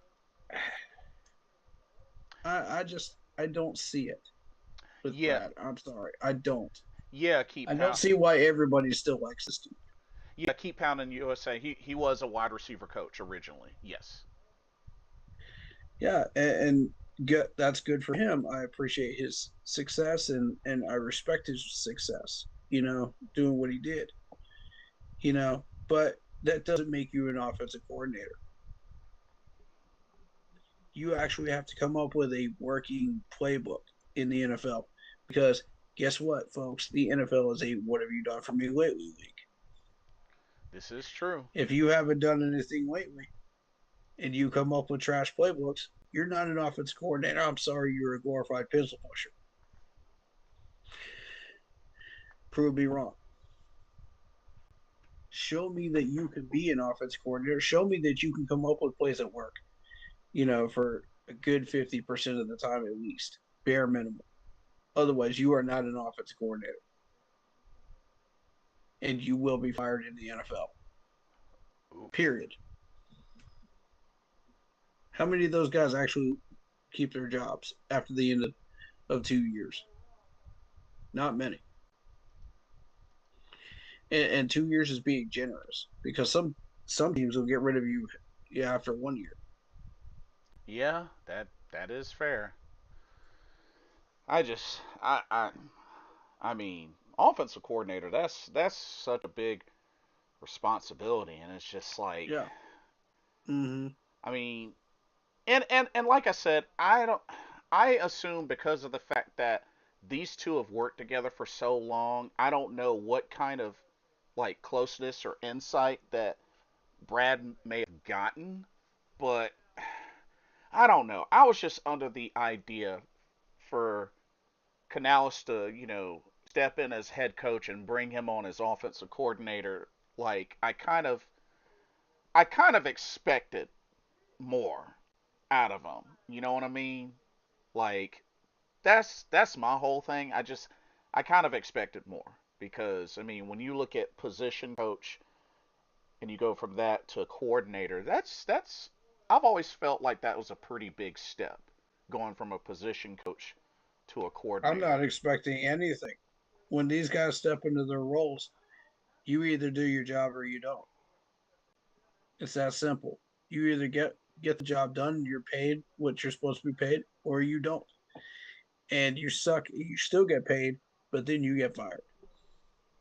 Yeah. That's how coordinator jobs work. So what have you done for me lately?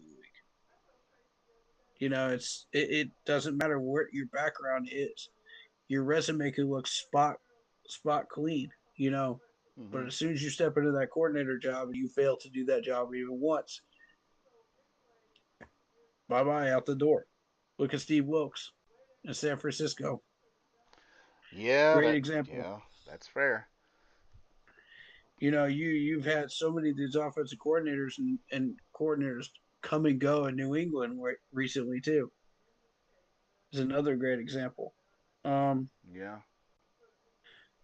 and you speak about people working together. Okay, well, Ron Rivera used to work with Norv Turner back in the day. This is a great example of that. Hmm. Norv Turner used to run, and still did when he came back into the Panthers, an older um, antique version of the West Coast offense. So I figured, okay, let's bring that in with Cam Newton. Let's bring that in and see if we can resurrect this team. Oh snap! The Texans have secured the win. They just got an interception. Wow. Congrats to Oh the Texans, man. That's an snap! excellent win. Yep. They just sealed it. Interesting. Interesting. Wow. I want to see what that does to my money line betting. Hopefully not a lot, but Dang. Texans about to I prove don't think to I bet on that one. Texans about to prove to improve to 6-5. Wow. Hmm. Yeah, I don't think I bet on that game. I'll have to double check in a little bit. They almost messed it up because the Bills converted a 4th and 27 to keep alive, Ooh, but then on a that's fourth just and that one for you. but then on a 4th and 6 in the red zone they were able to get an interception. So Wow. yeah, like Oh, I bet that Texas Stadium went absolutely crazy yeah, when like he caught that pick. honestly, if they would have lost that game, I would have been all over that D coordinator. I'm Oof. I'm sorry, a 4th and 27, no. You don't give that Mm, up. You mm, don't give that mm. up. And wow, Josh Allen did not have a great game. What 24. is going on with these guys, man? Oh my god, bro. 24 of 34, 253 yards, no touchdowns, two interceptions. Josh Allen got sacked 8 times. Oh my Wow. god. Was there a offensive lineman that was hurt on that offensive line I don't know, for but Buffalo? Maybe two of them. maybe. Yeah, keep pounding USA 4th and 27. They converted a 4th and 27 to stay in it. That's Josh Allen for you. So Will Anderson Jr. got I'm two and not a half. surprised. Will Anderson Jr. got 2.5 sacks. Danielle Hunter got 2 sacks. Henry To'oto'o got one.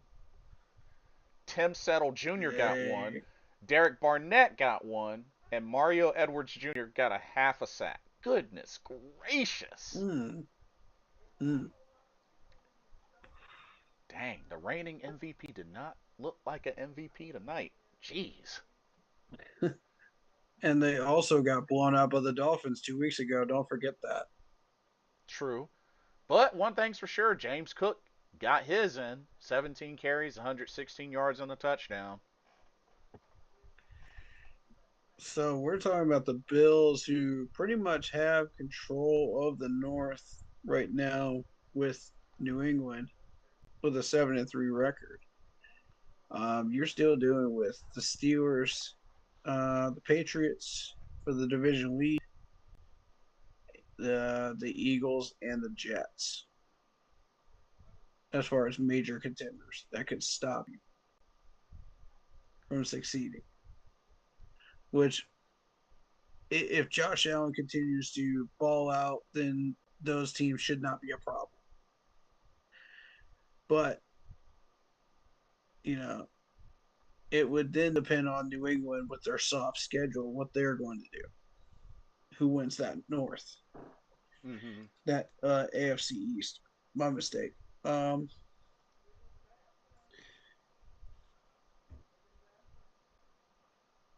so New England. I mean, does anybody really buy into New England at this point? Because they've got three major wins, and that's really it. Well, Um, looking at these I mean, I count the Bills game. I count the win over the Falcons, and I count the win over the Bucks at this point. but Um, but see, the big thing that's convincing is they're 3-0 in their division. I That whole mean, the Jets are decent, but they're not world beaters right now. right, Um, the win over the Bills, that was the biggest one for me. yeah, and I mean, Um, the Dolphins are kind of trash without Tua, so yeah, um,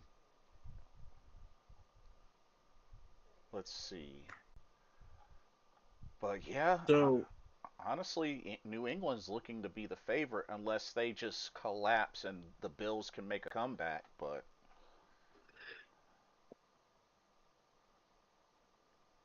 I do uh, think I do with think the with New England, you're dealing with the Bengals, the Giants, the Bills, the Ravens, Jets, Dolphins. And I mean that's a soft schedule. I do think the Bills will at least get a wild card. I would be shocked if they miss the playoffs. Yeah, yeah, same. Now, you look at the AFC North. Honestly, Ravens, they're on a 4-game win streak. They're making quite a comeback. And, Hmm. the Steelers got one game over them, but that might not last. Um, Agreed. I don't expect the Browns or the Bengals to make any sort of comeback. So, yeah, No, it's going to be a it tight won't. race. Yeah. Um, now the AFC South, like I said, I'm willing to bet money the Colts will win that division. Um,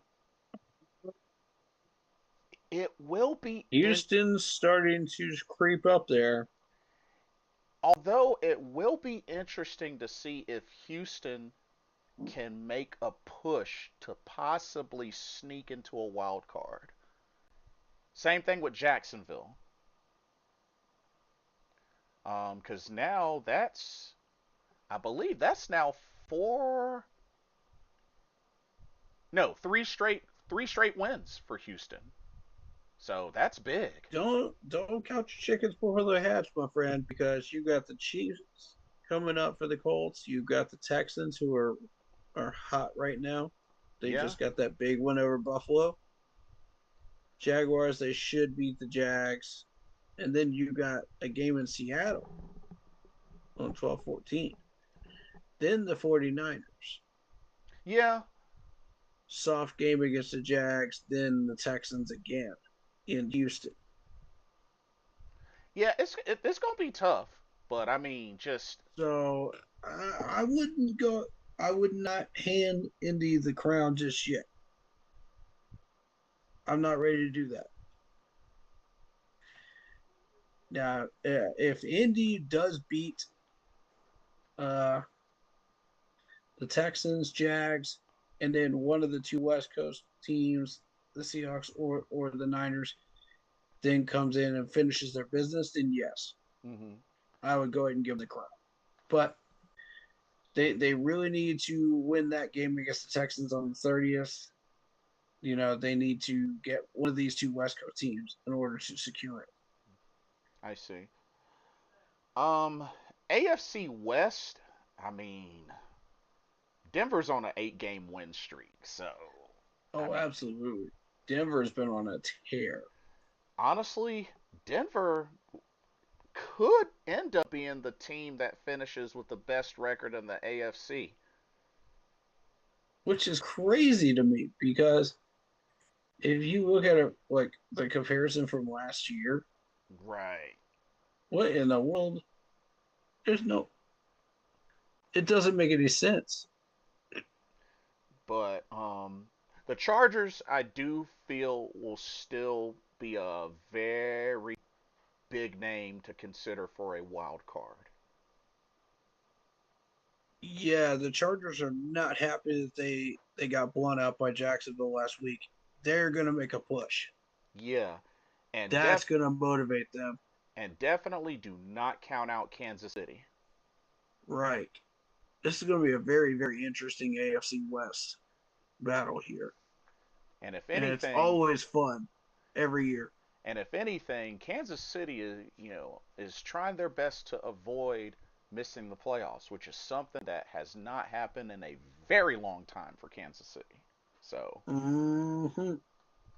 um, to Chargers beat, are playing a little bit better than they normally do.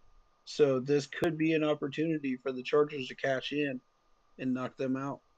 yeah, and to be honest, I feel like picking the wild card in the AFC is going to be the toughest. And I'm right there with you. Agreed. Keep pounding USA. He says, I did not expect the Patriots to be 9-2 though. I don't think anybody did, to be honest with you. Nah, nah. But then you look at that soft schedule, and they got probably the softest schedule in the NFL right now.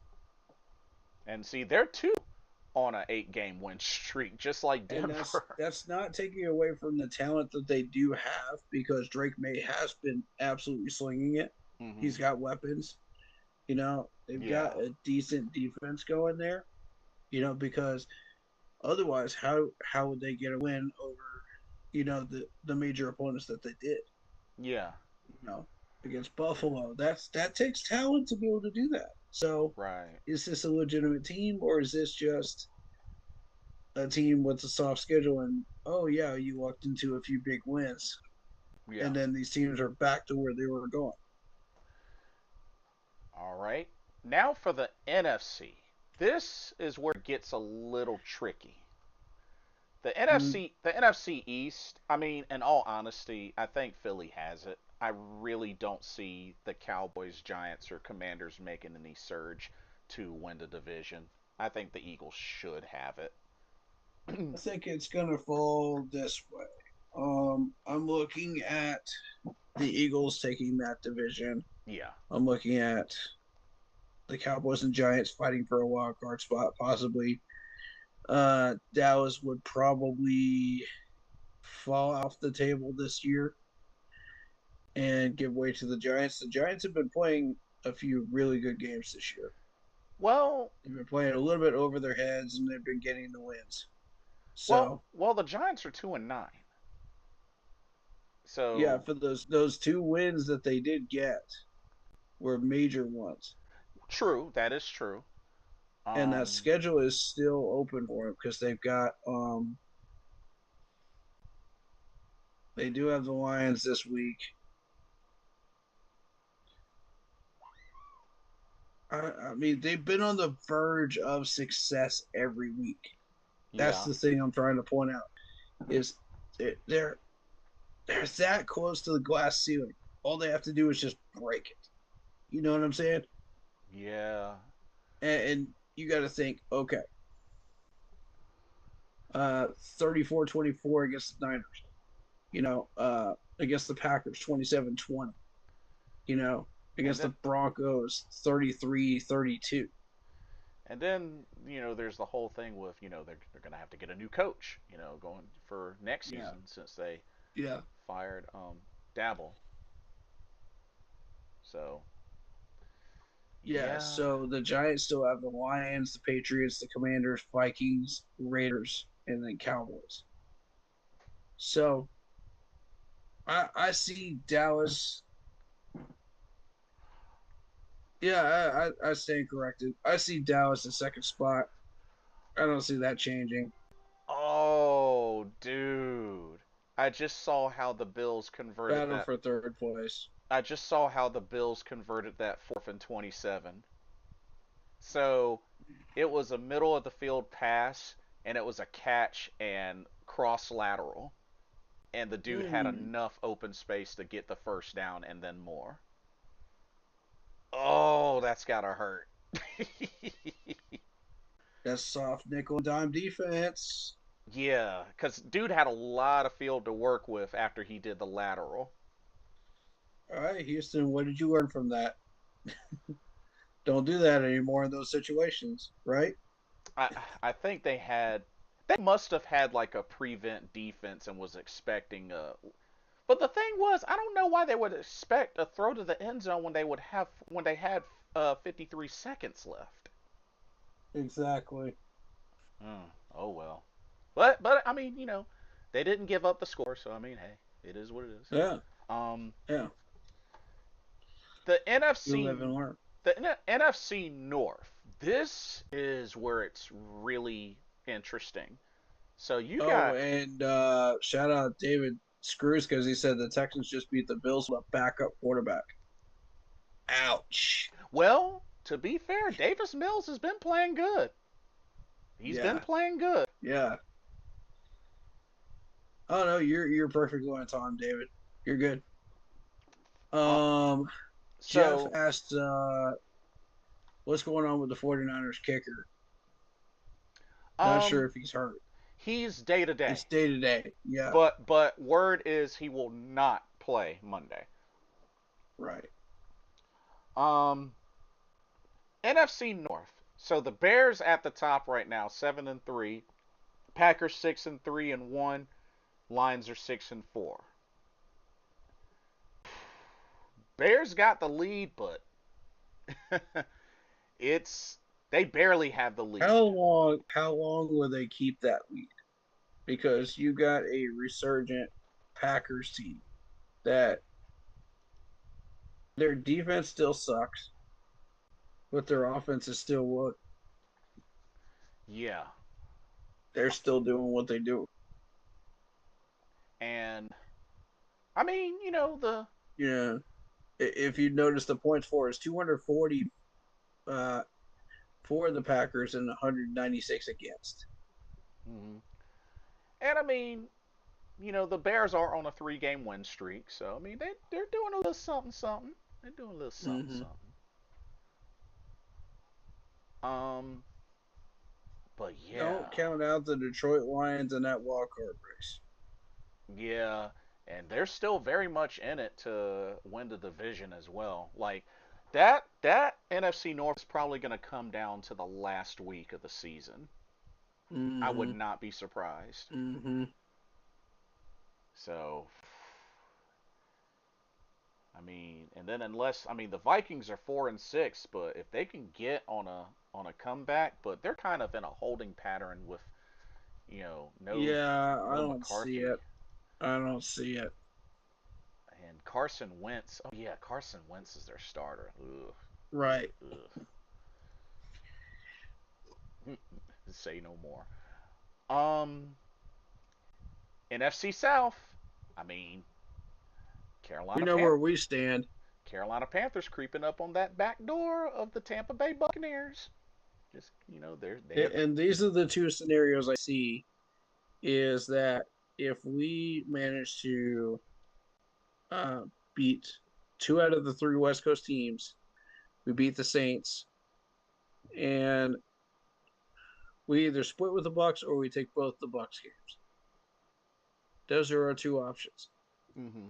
because I see that as a possibility right now. If we split with the Bucks, we get the wild card, which is the number 7 seed. Yeah, If we beat the Buccaneers, we get number 4 seed right. in the playoffs. So, what does this mean for our draft order? We're looking at anywhere between 19 and 25 in either Um, scenario if they as can, of right now. if they can at least go into the bye 7-6, I have a good feeling about their chances. At least about their chances. Mm-hmm. Um, but like I said, they really do need to beat the 49ers and Rams or at least one of those two teams. Mm-hmm. And then Agreed. December is gonna be a big test for Carolina, especially having to play the Bucks twice, having to play the Saints one more time and having to play the Seahawks. I'll say this: if we manage to beat San Francisco and the Rams, I would not be mad if we dropped the Seattle game and focused on the Buccaneers in Tampa. I would not be mad at that at all. So, um, David Screws Because that means says here's my question. There's a lot of fans that aren't ready to crown Bryce as the franchise quarterback. Is this a fair assessment or not, despite him putting up 448 against current number one pass defense? that's a matter of opinion at this point. I mean, You're going to have most of the fan base is in agreement that Bryce is not the problem, right now, and he's actually doing really, really well. But they're not exactly willing to crown him as the franchise QB because it really starts up another debate of what do you see in a franchise QB? What is your evaluation of that? Because multiple people are going to have multiple different opinions of that, and there's been several discussions over that over the past 2 years. You know, on different people's channels. mm-hmm. So you're going to have different personalities clashing over that, and it's different opinions out there, and it's really a circus when you put that into perspective. At this point, I've heard enough of those debates that I'm just like, nah, I'm miss me with those right now. All I care about is the fact that he is our quarterback right now, and he is winning. He's doing what he's supposed to be doing, and he's winning. I don't care if he's a franchise quarterback or just our quarterback. The fact is he's starting for us and he's winning. So, Um, oh, he oh, did just put up his numbers against the number one pass defense. That's true. So, I'll I'll say this because it's definitely been a hot topic. mm-hmm. Is it a fair assessment or not? There's a couple of things that we have to keep in mind. Number one, I can understand the argument considering a few factors. Number one, this is only the third time in Bryce's career that he's thrown for 300 or more yards, and he's in his third year. Mm-hmm. Typically, in my honest opinion, for a franchise quarterback, that's not normal. That's not Right. normal to really have a strong argument of being a quote unquote franchise quarterback. Yeah. Um, Now, at the same time, because he put on this performance, should give fans hope that he can, number one, can do it again, and number two, can build consistency to really mold into that phase. And third, fans have to also keep in mind, don't put so much on him, especially considering we're 6-5. And I feel like a lot of fans fail to realize that. We're 6-5. Like, I could understand the frustrations if we were like, if we only had like, if we're 2-8. If we were two and Mm-hmm. eight, okay, I get it. Mm-hmm. But we're 6-5, and we're putting so much pressure on Bryce after not a failure, but Yeah. after a career breaking game. Now, folks can be convinced or not, like right now, if they feel that he's a franchise quarterback, I mean that's on them. Yes, no, it is. That's on them. Mm-hmm. But my thing is this: I just personally wish the fans would be more prone to encouraging and just hoping for the best instead of just pointing out, oh, he's still inconsistent, he's still inconsistent. It's like, dang, how do we know that he won't start being consistent going forward? We don't know that. Exactly. Like, my thing is, if fans, if y'all hate Bryce Young that much, I'm gonna just throw this out here. If you hate the dude that much, you want to talk about his height. If you hate the dude that much, why the heck do you watch the games when you know he's gonna be playing?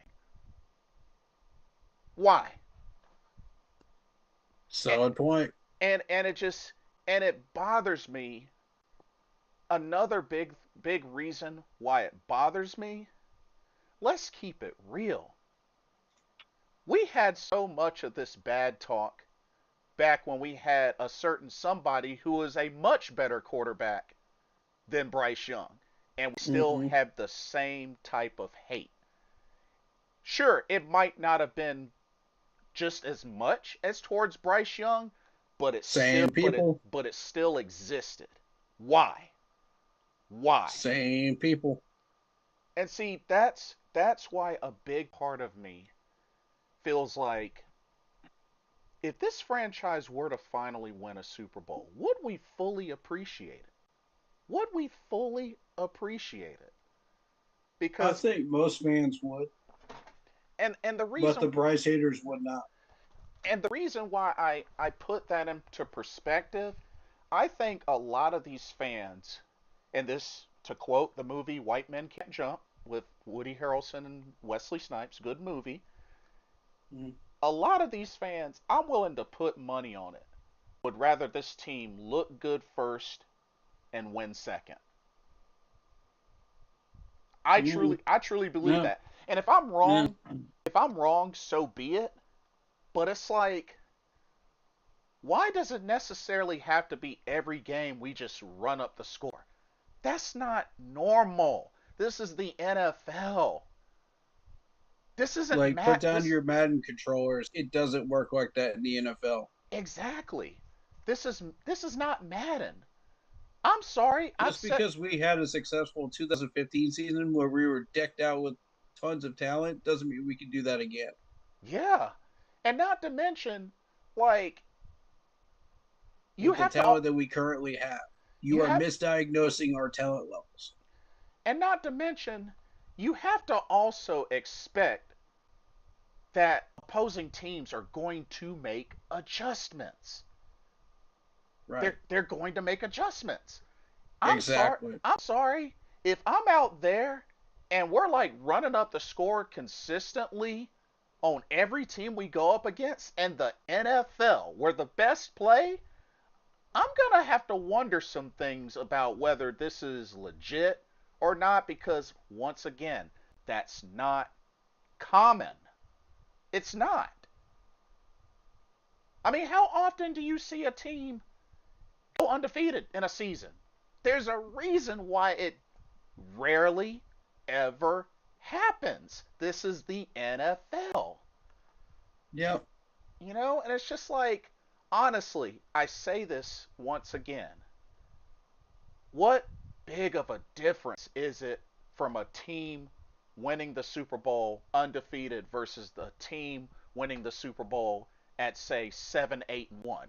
What the heck is really the difference? What? What's the difference?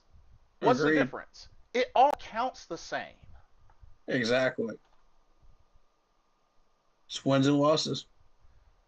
I'm like, sure, we can debate all day which Super Bowl team was better than the other. That's fine.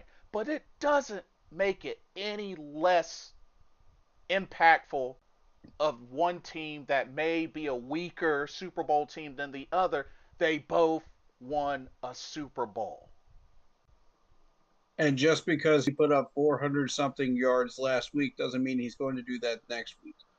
Exactly. Like, it's like I said, this is the NFL. Teams are going to work to make adjustments. Period. Yeah. These quarterbacks will have a good day one week and then they'll have a terrible game against a team that they shouldn't have a terrible game against. It Yeah. happens. And it's like a continuous It's a game of letdown game. chess. You know, Yeah, I mean, players are human. They're allowed to have letdown games. I mean, you hope. They're allowed to be themselves. I mean, you hope that happens less and less, of course. Right. But You want to minimize that as much as possible. but unless we're out there grabbing up our cleats and helmet to go out there and play, we're not gonna really make that much of a difference. Right. You know? And these coaches see them as people, not just numbers and names on a page, Um, or a design in a playbook. You know, they're real people. They make mistakes. yeah. Keep They're pounding. not perfect all the time. Keep pounding. USA says not trying to take anything away from the 72 Dolphins, but they only played 14 games back then. I mean, they didn't have control of that. All Yeah. they did was play. Yeah. I mean, That's the NFL. The you know. NFL had control of that. They changed that up now to like 18 games now. So, like, we don't have control of that, and it's causing a bunch of injuries. But So it's a delicate balance, and the NFL just doesn't understand this. The Roger Goodell and the whole front office. yeah, and and that's why my whole thing I just wish a lot of fans would do is just you know be encouraging. I mean, Yeah, Bryce had a career game. Okay, sure, it took this long for it to happen. But once again, the dude was not given everything necessary for him to succeed in the first place. And if anybody out there honestly believes that, you're delusional. Because right. there is no way anybody can sit there and tell me he got everything or anywhere close to half of what he needed to succeed his rookie year. Agreed. We had terrible coaching. We had terrible GM that year. So I mean, as far as I'm concerned, watch that off the board. Yeah, That one didn't count as his rookie year to me I mean, because we had zero development. We had zero trust in him to run the offense, zero identity, zero culture.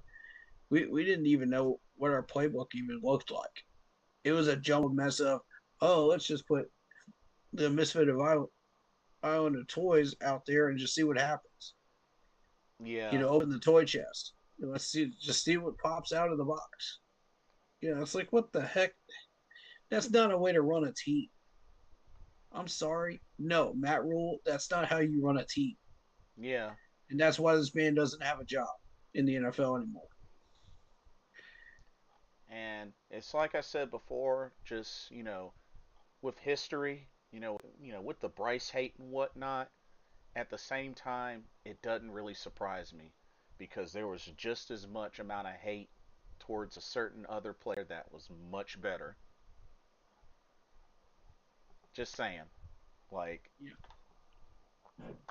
So um, I'm gonna use the restroom. I'll be right back. yeah, I'll be I'll right back. catch up on comments for you guys. Yeah, go for it.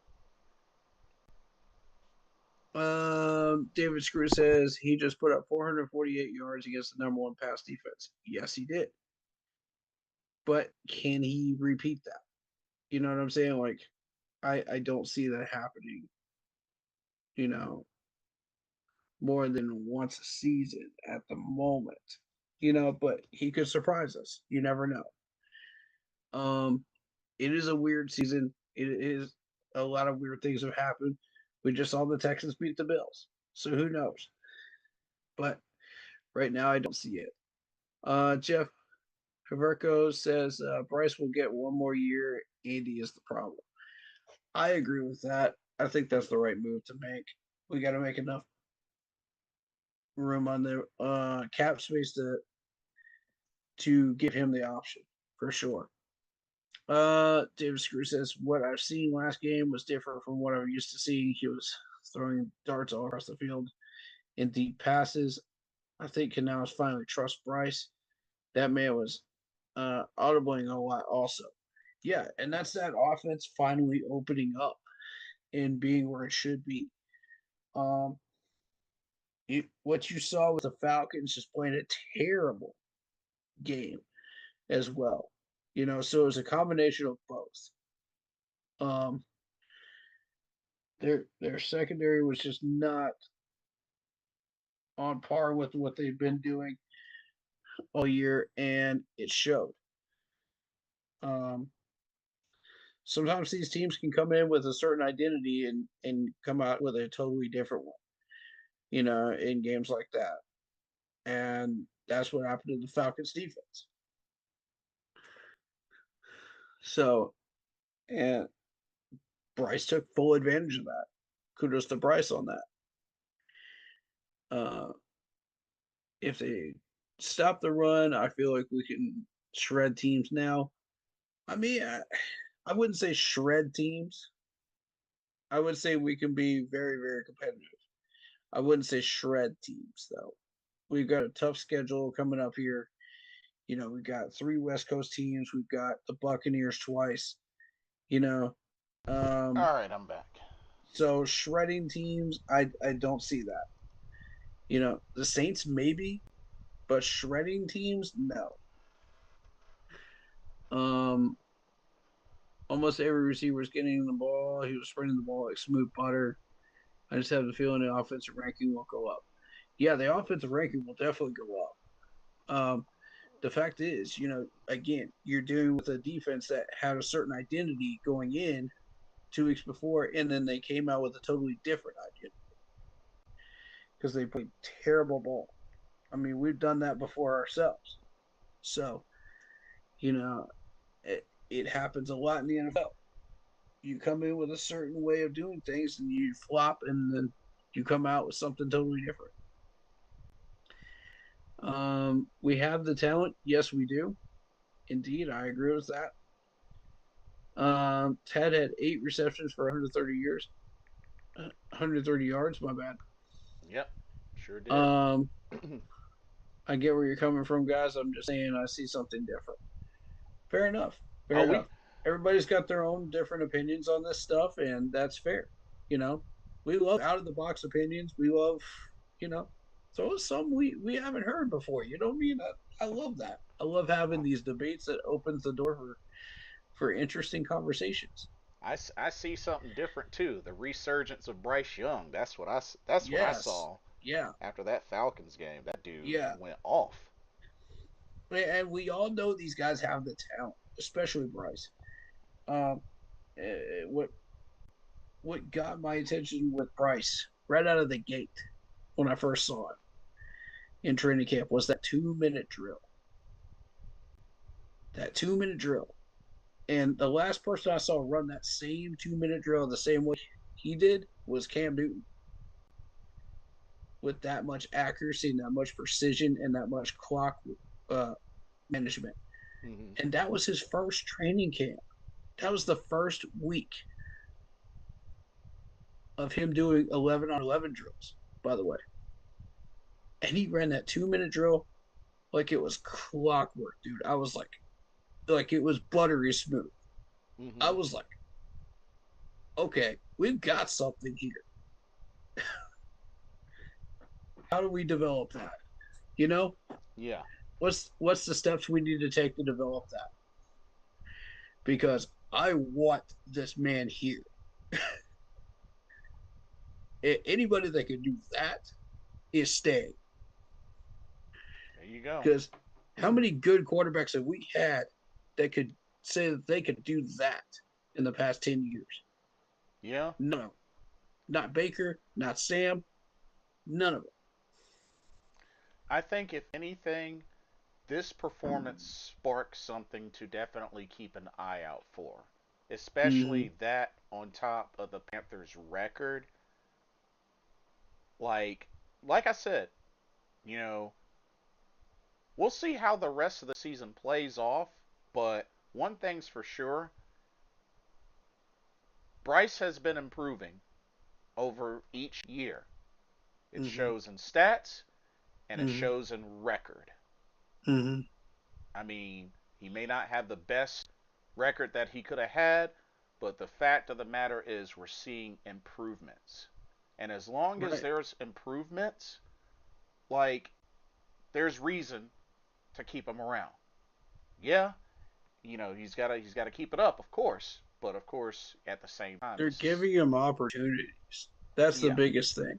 yeah, And that's what frustrated me when we were talking about Steve Wilkes. Okay, yeah, people kept citing, oh, he's got a terrible record. This, that, and the third about his record. Okay, how are you going to improve if you don't give him a chance to improve that record? yeah. I mean, You can't improve it unless you give him the opportunity to do so. and that's the But thing. You got to take some risk. You have yeah, to make a decision on where, but you got to take some risk. and So that's exactly what they did with Bryce Young is they took a risk on him, and it's paying off. yeah, They took the time to give him a chance to develop, give him a chance to get his offense going, and he started Peyton Manning it. And I'm like, yeah, hold up a minute, this is something we never saw from him before. yeah. You know, He's had several breakthroughs this year, and I'm very, very impressed with this guy. He's starting to develop into that leader that we all want him to be. He's having fun. He's smiling. He's happy like he was in Alabama. yeah. And I mean, that's the type of energy we need from him. Coming going forward, because Now, that's the type of energy that's going to drive us to wins. now I will say this. Folks can say how they feel about consistency or whatnot, Yeah, but nobody, nobody should be questioning anymore whether or not he can throw the deep ball. If folks are still questioning that, then you either ignorant, blind, or just you just don't know. exactly, Like for reals. exactly.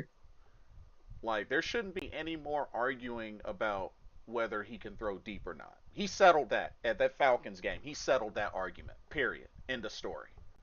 Same with him being too short and not being able to see over the line too. Oh, okay. So if he can't see over his offensive line, then how does he have 445 yards and 3 touchdowns? Please explain that one to me because I seem to not be understanding where your argument is coming from here.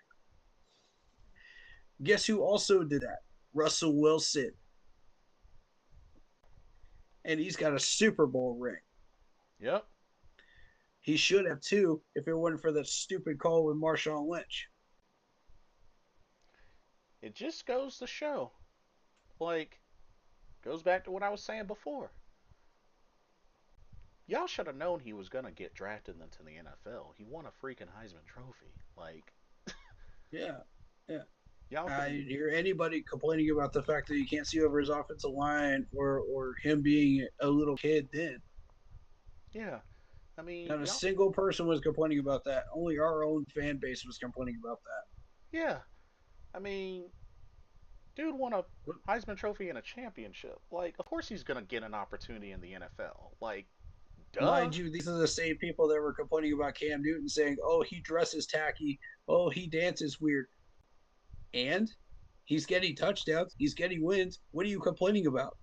Yeah. Like, I care more about like what is Like, he doing in the game. Like, what he does outside the if game, he that's his own wins, business. exactly. When he wins games, he can dance his way into a freaking EDM party for all I care. The dude's winning. Yeah. And it's just Dance all like, over the end zone. I don't care. Do a cartwheel. I don't care. it's just like You just scored. this whole thing with Bryce. It's like Don't like it? all the Keep hate. him out of the end zone. It's In his like, own words. yeah, and it's like all this hate on Bryce. It's like all that, but yet Right. we're 6-5. We're still competing. Like, come on now. Bryce ain't like that with that type of ego, but I mean, like, it feels like it though. Doesn't Yeah, it's like it? which It feels like we have to speak for him on that and be like, okay, you want him out of the end zone? Stop him. it's like, dang, would y'all rather us be winless right now? Like, shoot. And I mean, like, I've got my theory on that, but I'm not going to say it on stream. But I'll reserve that for later. Yeah, understandable. Yeah, I'll private message that to you later on. And see, keep pounding. USA makes a good point. He says really the argument should have been settled with Bryce when he was top 5 in the deep ball last year. That's really when it should have been settled. Exactly, exactly. And people were still saying it after that, and I'm like, how? I don't understand how. It still boggles my brain. Yeah. If you try too hard to try to figure that out, you might lose some brain cells. But I mean, hey, evidence is evidence. If it's up to them whether they want to take it in or ignore it. So, Exactly. you know, it is. I mean, we can keep calling cap on all this stuff and showing them the evidence, but if they don't want to accept it, that's on them. Yep. Stay in your Um. blinders, I guess. I don't know. Stay in your bubbles. Let's see. I don't have a whole lot, so I was thinking score prediction time. Let me finish up chat here. Oh yeah, go for it. Yeah, Yeah, yeah, and I also had something to say about the talent too, yeah. Go because for it. Yeah, go for it. let me say that before I read these comments, before I lose my mindset here. Yeah, go for it. This team has had the talent from the very get go, from the beginning of this year. Y'all can't tell me we have to be able to do what we're doing right now. Everybody kept doubting this team. They kept throwing us under the bus. They kept acting like we weren't nothing. We were trash. That we were this, that, and the third. They were trying to tell us who we were, what our identity was. They were trying to suggest trades for us, trying to tell us who we should pick up, in the sports media. And I say, bump that. You know who determines who we are? This team determines who we are. Stop trying to tell us who we are, sports media, because you're still failing in that. You're still failing in that because we prove you wrong every single time. And you keep doing it. You keep doing it, and keep doing it, and keep doing it. You just can't help but put your hand in the cookie jar, can you, Sports Illustrated? Oof. ESPN. Yeah, I'm calling you both out too because you've been doing it repeatedly and trying to tell us who we are. Specifically, those two. And honestly, like, I didn't know that ESPN and Disney actually owned the Carolina Panthers. I didn't know that they did. Remind me again who actually owns the Panthers, because I'm pretty sure it wasn't you. Mm. Mm. Sports Illustrated, you don't own us either. You don't have any shares in this team. So you have no right to tell us what we should and should not do. With all due respect, keep your nose out of your business and stay in your lane. Mm. Let him know. I'm tired of these garbage articles, bro. I'm really tired of it. Oh, we should pick up this player. We should pick up this player. No, we shouldn't. Half your articles are bogus. Like, you Oof. don't even pay attention to the team and you think, oh, suddenly I know everything about the Carolina Panthers. Oh, just because they're 6-5 now, oh, maybe we should make some suggestions to this team. Maybe they should trade for this player. They should trade. Shut up. Dang. You're just trying to push ahead narratives at this point, just to make some money, just so you can be acting like you're doing something instead of just sitting at your desk, pushing your pencil, and and your boss comes along and says, "Oh, you got to you got to push an article out. You got to push an article out. You got to put something out. Yeah, let's write about the trash Panthers team. Yeah, how trash are we now? Don't tell us who we are as a team.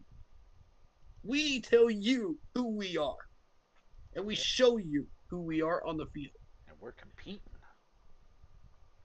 and we just proved that against the Falcons. So, anybody else want to trash us? Keep talking trash. Come on, come on, come on with it. Come on with it, because I'm telling you, it is fueling these guys. It is pissing them off every single week, and it's making them want to play harder. Mm. Let them know. Let them know. Uh, I just think it's hilarious. I think it's hilarious how they think they can control the narrative of how the Carolina Panthers are supposed to play and who we're supposed to be and what we're supposed to be doing. It's laughable because at the beginning of the year, everybody's like, "Oh, the Panthers are going to be like 4-win team. Ooh, the Panthers are going to suck again." Yeah, that aged well. That aged well. You didn't pay no attention to the offseason, did you? And the moves we just made and how we just used these players. Oh, I'm sorry. Mm. Did we not do what we were supposed to do to appease you and your narrative? Cry us a river while we go try to take the division's crown back. Then you're really gonna be crying a river because your beloved Buccaneers, ho ho ho ho, the Buccaneers, the Bucca queers. I shouldn't be. I really shouldn't be saying that on the street, but oh, how about the Falcons? Falcons. the the the the choke birds, the choke birds. Oh yeah, we were supposed to lose to the choke birds. Yeah, we didn't do that either, did we? Oh, I'm sorry. How much are you paying these refs? Mm. How much are you paying these refs? Because they tried to screw us in this Falcons game too, and they got screwed over too. We still won. Do not tell us who we are as a team. We tell you. Mm. Sorry, Mm. I had to get that off my chest. Nah, I feel you. I feel you. Yeah. And I've been watching all these Falcons fans crash out, man, and it's just been hilarious to watch. Oh yeah, there've been some But at the funny same time, ones. we can't laugh too hard because we were there 3 years ago. True. You know what I mean? Yeah. Oh yeah. Oh yeah. So we feel your pain, Atlanta. We do. We do. If anybody in the South feels your pain, it's us. They want Morris gone now, now, now, now, now. That that dude sure can chew the mess out of some gum. That's for sure. That dude be chewing the mess out of some gum. I'm like, Now, now, now, now. I've been like, dang, I want some gum. Shoot, Hey, Falcons, I got 3 words for you: ice up, son. for reals. It's your turn. It's your turn. You've been laughing at us for the last 10 years. It's your turn. So, ice up, Um, son. Keep pounding USA says Bryce Young 25 of 34, 327, 2 touchdowns, interception. Oh, is that the stats you're predicting? Interesting. All right. So, I had to get that off my chest, man. But Yeah, that was funny. yeah, no worries. That's it's just so entertaining how they think they can tell us who we are, though. It really is. All right. See, where was I in mine? I think you had more comments to go through. Yeah, that's where I was. Josh Allen lost. He is one of the best in quarterbacks in the NFL. True. Yep, current True, Jeff. reigning MVP. Current reigning MVP. Yeah.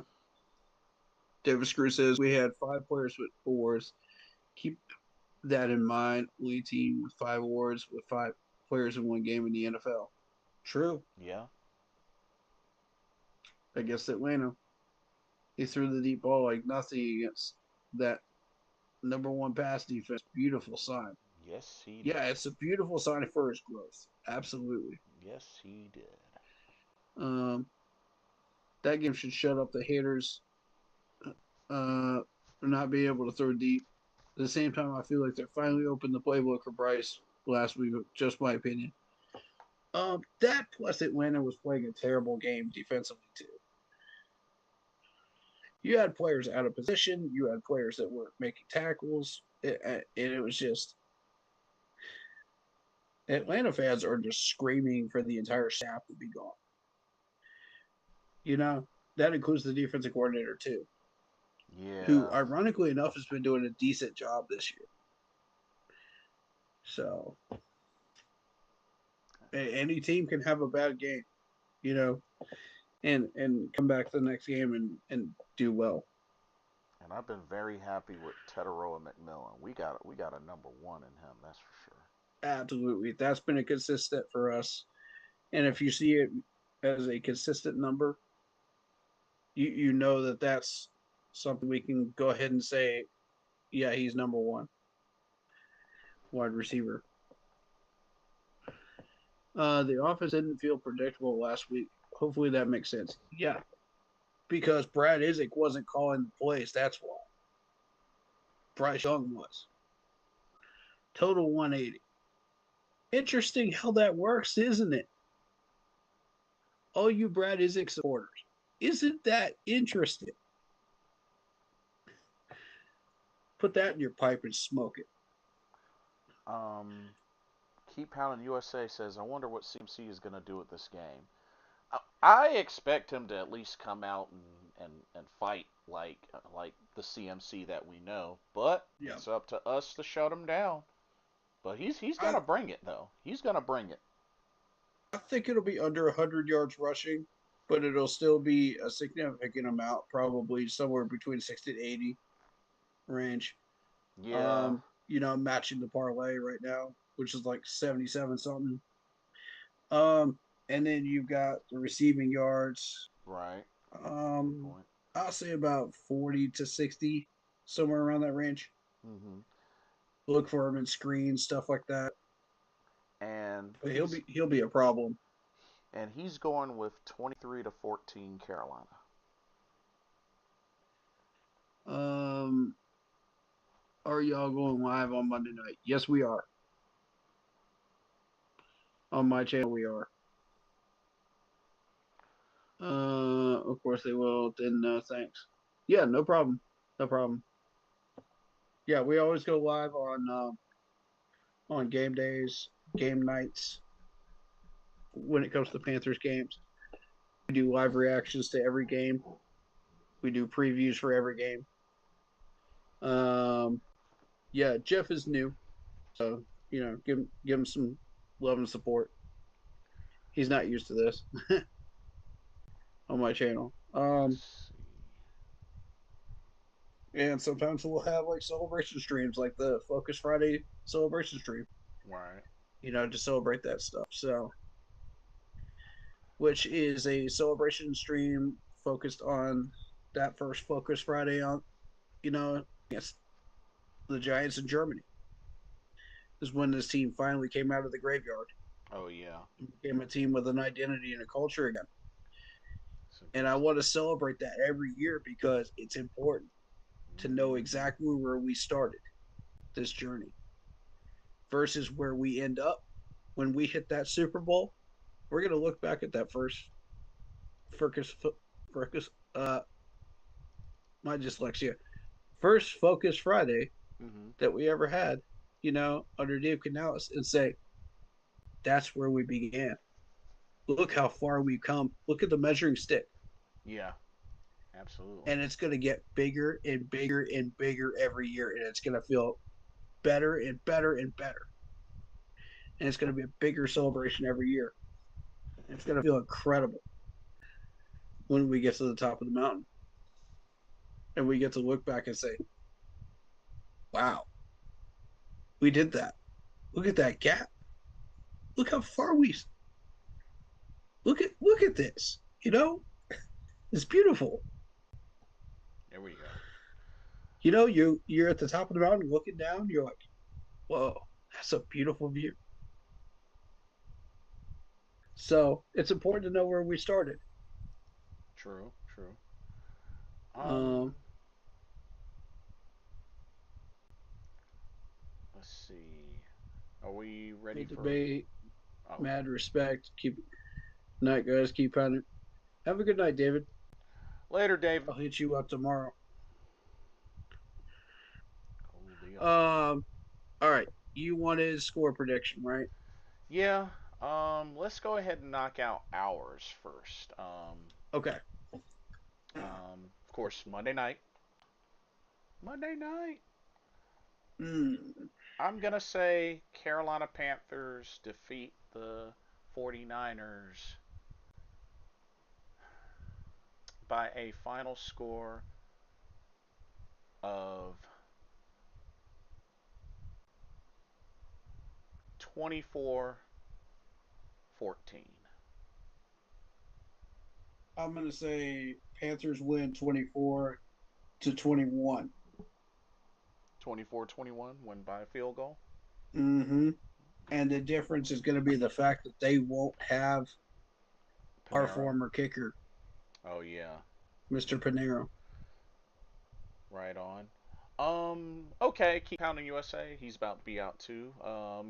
Keep pounding. Let's get the dub. All Thanks for right. coming through. We'll see you soon. Appreciate you. Okay, and of course we know the Texans beat the Bills, so the Thursday night I would have picked the Bills on that one. And I'm same. pretty sure that, yeah, I didn't So want to speak for you, but I figured, you know. yeah. Um, Broncos, Dolphins, Chargers, and Commanders are on buys this week. All right. All right, let's get into. So apparently they made a change with the Eagles Cowboys game. That's at a 4:25 p.m. game, but it's at the top of the list. Eagles at Cowboys. Eagles. Yeah, I'm still very sus on that Cowboys defense. You know, Me too. Dak will do his thing. The offense will do his thing, but I'm not convinced that defense can stop anybody. I'm going Eagles. That Cowboys defense couldn't stop a brick wall at this point. Yeah. So yeah, go. It's so bad. Yeah, unless they can, outscore the Eagles some way somehow. I don't know, especially if their defense can't hold up. But gotta go Eagles. All right. This ought to be interesting. Steelers at Bears.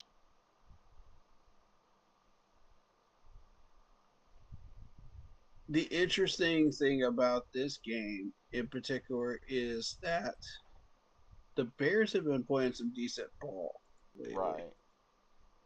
But so have the Steelers. However, when you're talking about the Steelers, you're talking about uh, a team that's been kind of wishy-washy lately. They beat the Colts, yet they lost to the Chargers. They beat the Bengals, Mhm. but yet you split with the Bengals. Okay, cool. You beat the Browns, you beat the Vikings, you beat the Patriots, but you lost to the Seahawks. That's a major contender right now. Nobody's really taking the Patriots seriously at the moment. Mhm. So, I mean, looking at this schedule for Pittsburgh, I I give you credit for the Colts win, Mhm. but that's really it. And and maybe the Jets win at the beginning of the year because that offense was for real. Mhm. They still managed 32 on you. So that's Justin Fields being Justin Fields. So my Um, oh, go ahead. so when you're looking at the Bears in comparison, give me 1 second. Bears have been playing some interesting ball here lately. They've beaten three soft teams. They lost to the Ravens, beat the Saints, beat the Commanders, beat the Raiders. They beat the Cowboys as well. But I mean, when you face the Lions, you lost big. Right. Uh, that's it's kind of a soft schedule, if I'm being honest. This is really the Bears' first real serious test Mhm. against a legitimate playoff team. Um,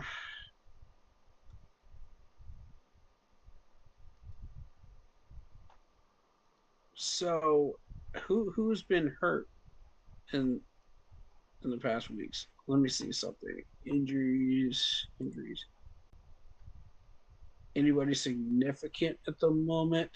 Sewell's questionable. Okay, Jalen Johnson in IR.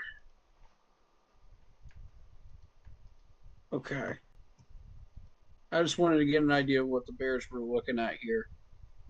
Because if they need to be going all in full deck of cards, if you're going to battle the Steelers right now Right. with that soft schedule. Steelers. Okay. Not too bad. Not too bad. I think based on the injuries that I'm seeing and what I've been seeing from the Steelers, Mhm. man, that's a legitimate loss to the Chargers, by the way. Right. That's a legitimate loss to the Packers. That makes sense. They put up a decent fight.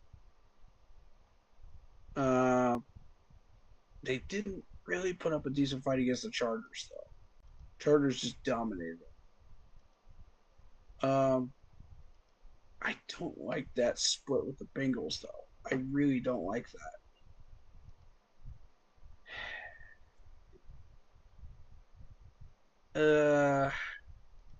I, you know what? Uh-oh. I'm going Steelers. Okay. I'm going Steelers for the upset. So, it's really going to come down to defense, I truly believe. Agreed. Um, the interesting thing is with the Steelers, they are sack monsters. They got 33 Mm-hmm. sacks from their team alone, N- Excellent point. 9 interceptions. But here's the thing, the Bears aren't too far off. The Bears have 21 sacks, 15 total interceptions. Ooh, so you think that interception number is the big difference, huh? Not to mention, look at how crazy this is. Mm, Tremaine Edmonds has 4 interceptions. Kevin Baird III has 5 interceptions. Nashawn mm. Wright has 4 interceptions. Ooh. Like You know what? You know what? You know what? Based on that, I'm changing my pick. We're going Bears because like Aaron Rodgers has been known to throw picks. yeah, and being that you have Yep, at least I'm three going Bears. players with 4 or more interceptions this season, oof. This is a major. If the Bears can manage to pull this off and win this game, that is a statement game for them Yeah. and a pull towards legitimacy.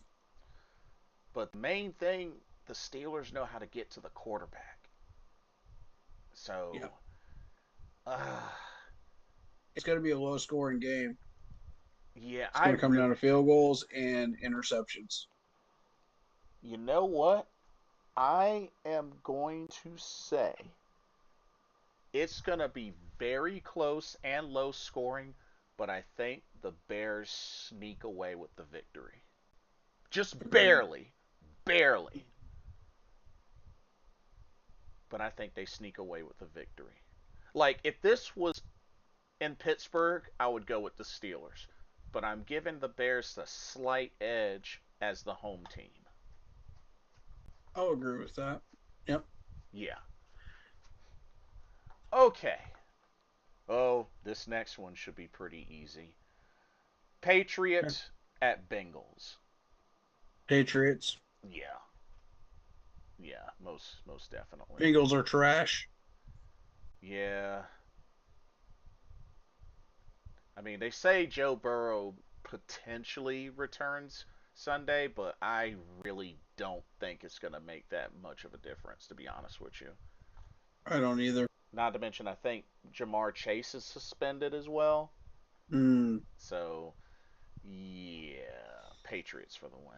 That's a pretty easy one. mm. Next, Giants at Lions.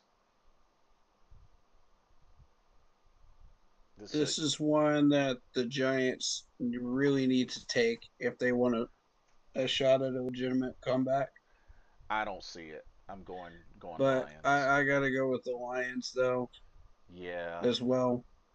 I mean, Jackson Dart, has played well. He has put up some numbers, but Lions are a much stronger team, and I just don't see them pulling it Yeah. off. Especially Hmm. they're winless on the road. I'm not convinced the Giants can do any damage.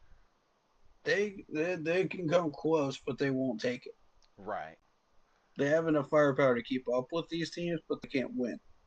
right. That's the problem. So Lions for the win. Um, Vikings at Packers. This is an interesting one because if you're paying attention to this matchup Uh huh. over the past years, the Vikings have been known to pull off some random upsets over the Packers every once in a while. Yeah. This one's going to be in Green Bay, though. I don't see it happening here. But at the end of the year, look for a Vikings upset over Green Bay Ex- in see, Week 18. see, you were thinking what I was thinking because the weird thing about it, the last two times the Vikings have played the Packers in Lambeau, they've beaten the Packers. That is true. So I don't see it happening this time because Jordan Love is actually slinging the ball right now.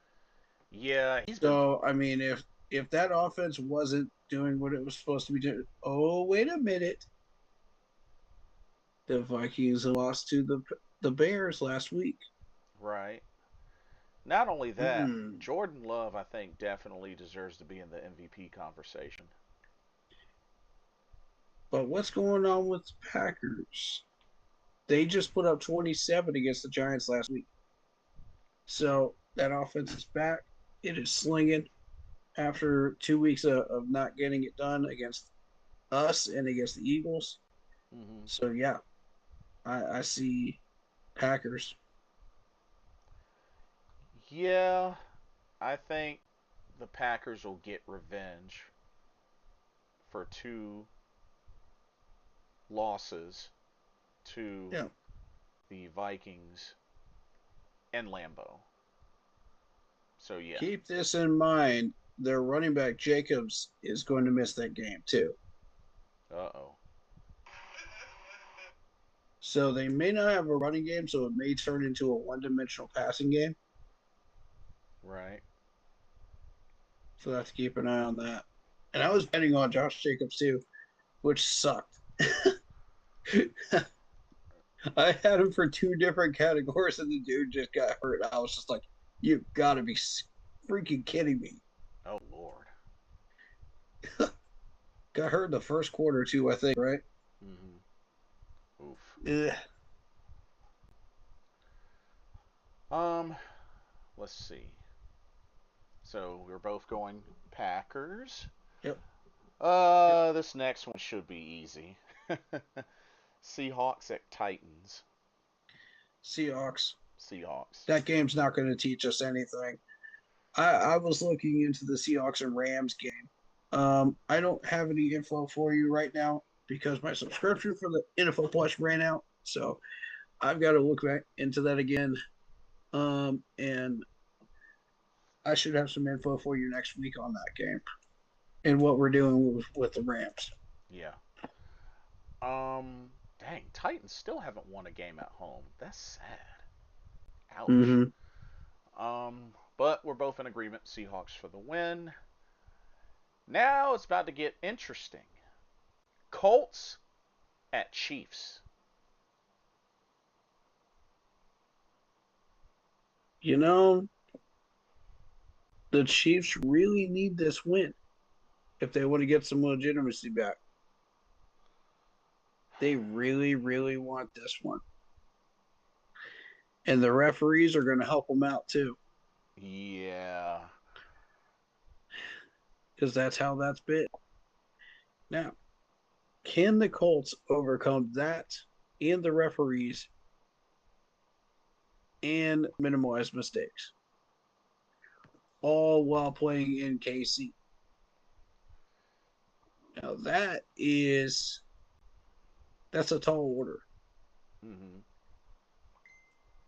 They have the talent. Are they up to the task?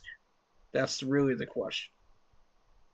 It's going to come down to turnovers.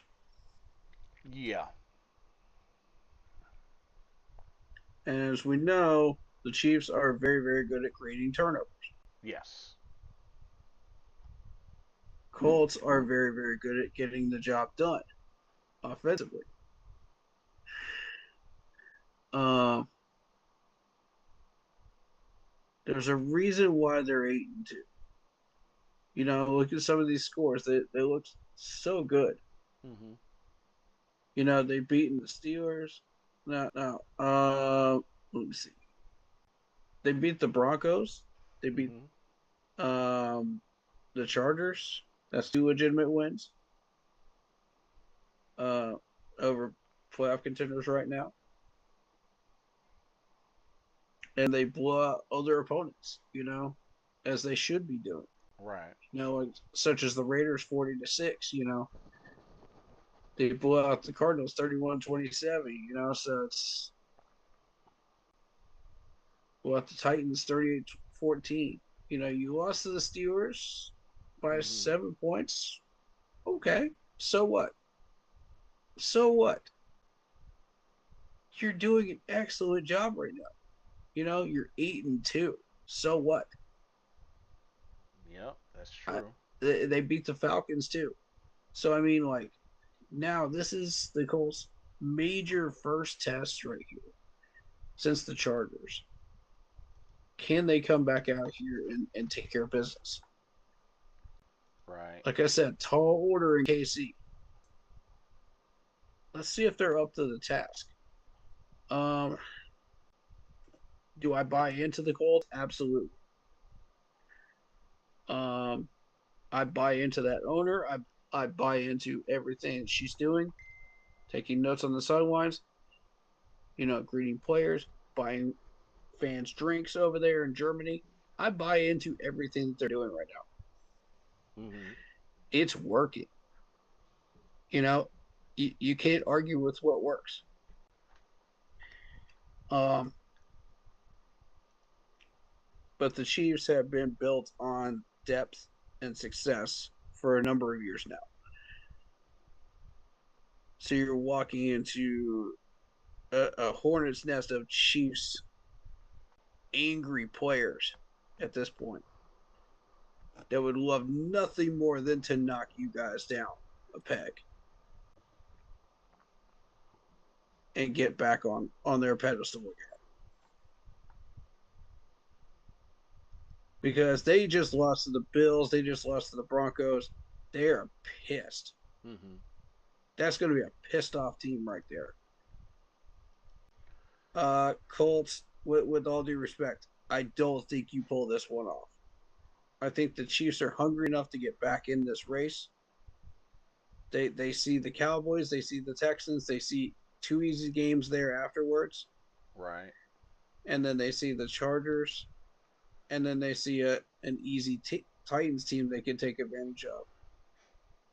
So their Um. focus then would be on the Broncos and the Raiders to finish up. So I see a Chiefs win here. I'm gonna agree mainly because I think the Chiefs lock in on this because this is an important game Yeah. for them to protect home field. I mean, they're 4-1 at home, Mm, um, and both of the Colts' losses have been on the road. So honestly, I think the Chiefs. I think they bounce back, and I think they get this one as well. So I'm gonna go Chiefs over the Colts. yeah, that's a very angry Chiefs team. I would not want to face them right now. Yeah. All right. Jets at Ravens. Jets at Ravens. Okay. Um, this will be closer than people think it will be. But then again, you got Lamar back. Yeah. I gotta go Raven. So, I gotta go Ravens on this one.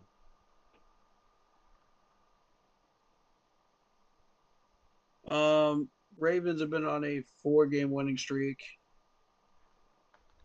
They beat 4 weak opponents. I think the Jets are another weak opponent that they can take advantage of. Hmm.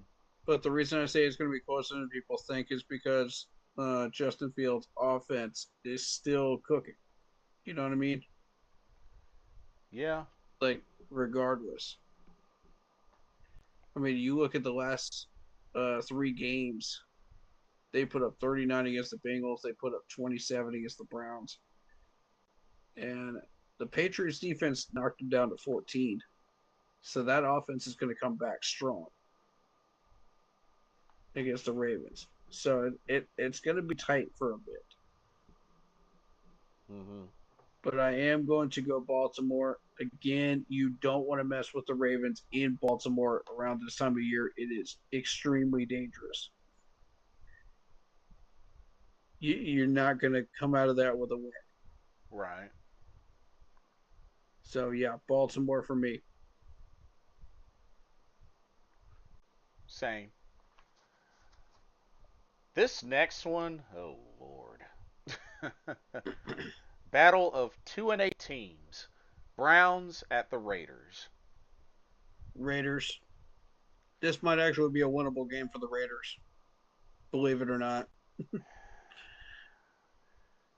Raider Uh, fans, you can hope. You can hope. That's all I can tell you. you know Your what? team is so bad. You know what? I'm just gonna play the other side of the coin. I'm going Browns. Yeah, I'm going Browns. Oh man. Because we're the Cleveland Browns. Yeah. We love to punt. I'll take a chance on this one. This is like Punts. the one game I'll take a chance on. Oh We love man. punts. Okay, you're going Raiders. I'm going Browns. All right. Oh gosh. This next one, Jaguars at Cardinals.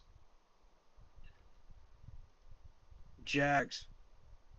Oh yeah, And the that's reason being is because Jacksonville's been playing some really good ball lately. yeah. Although Uh, although despite Jacoby Brissett's been doing a little something something, just a little something something.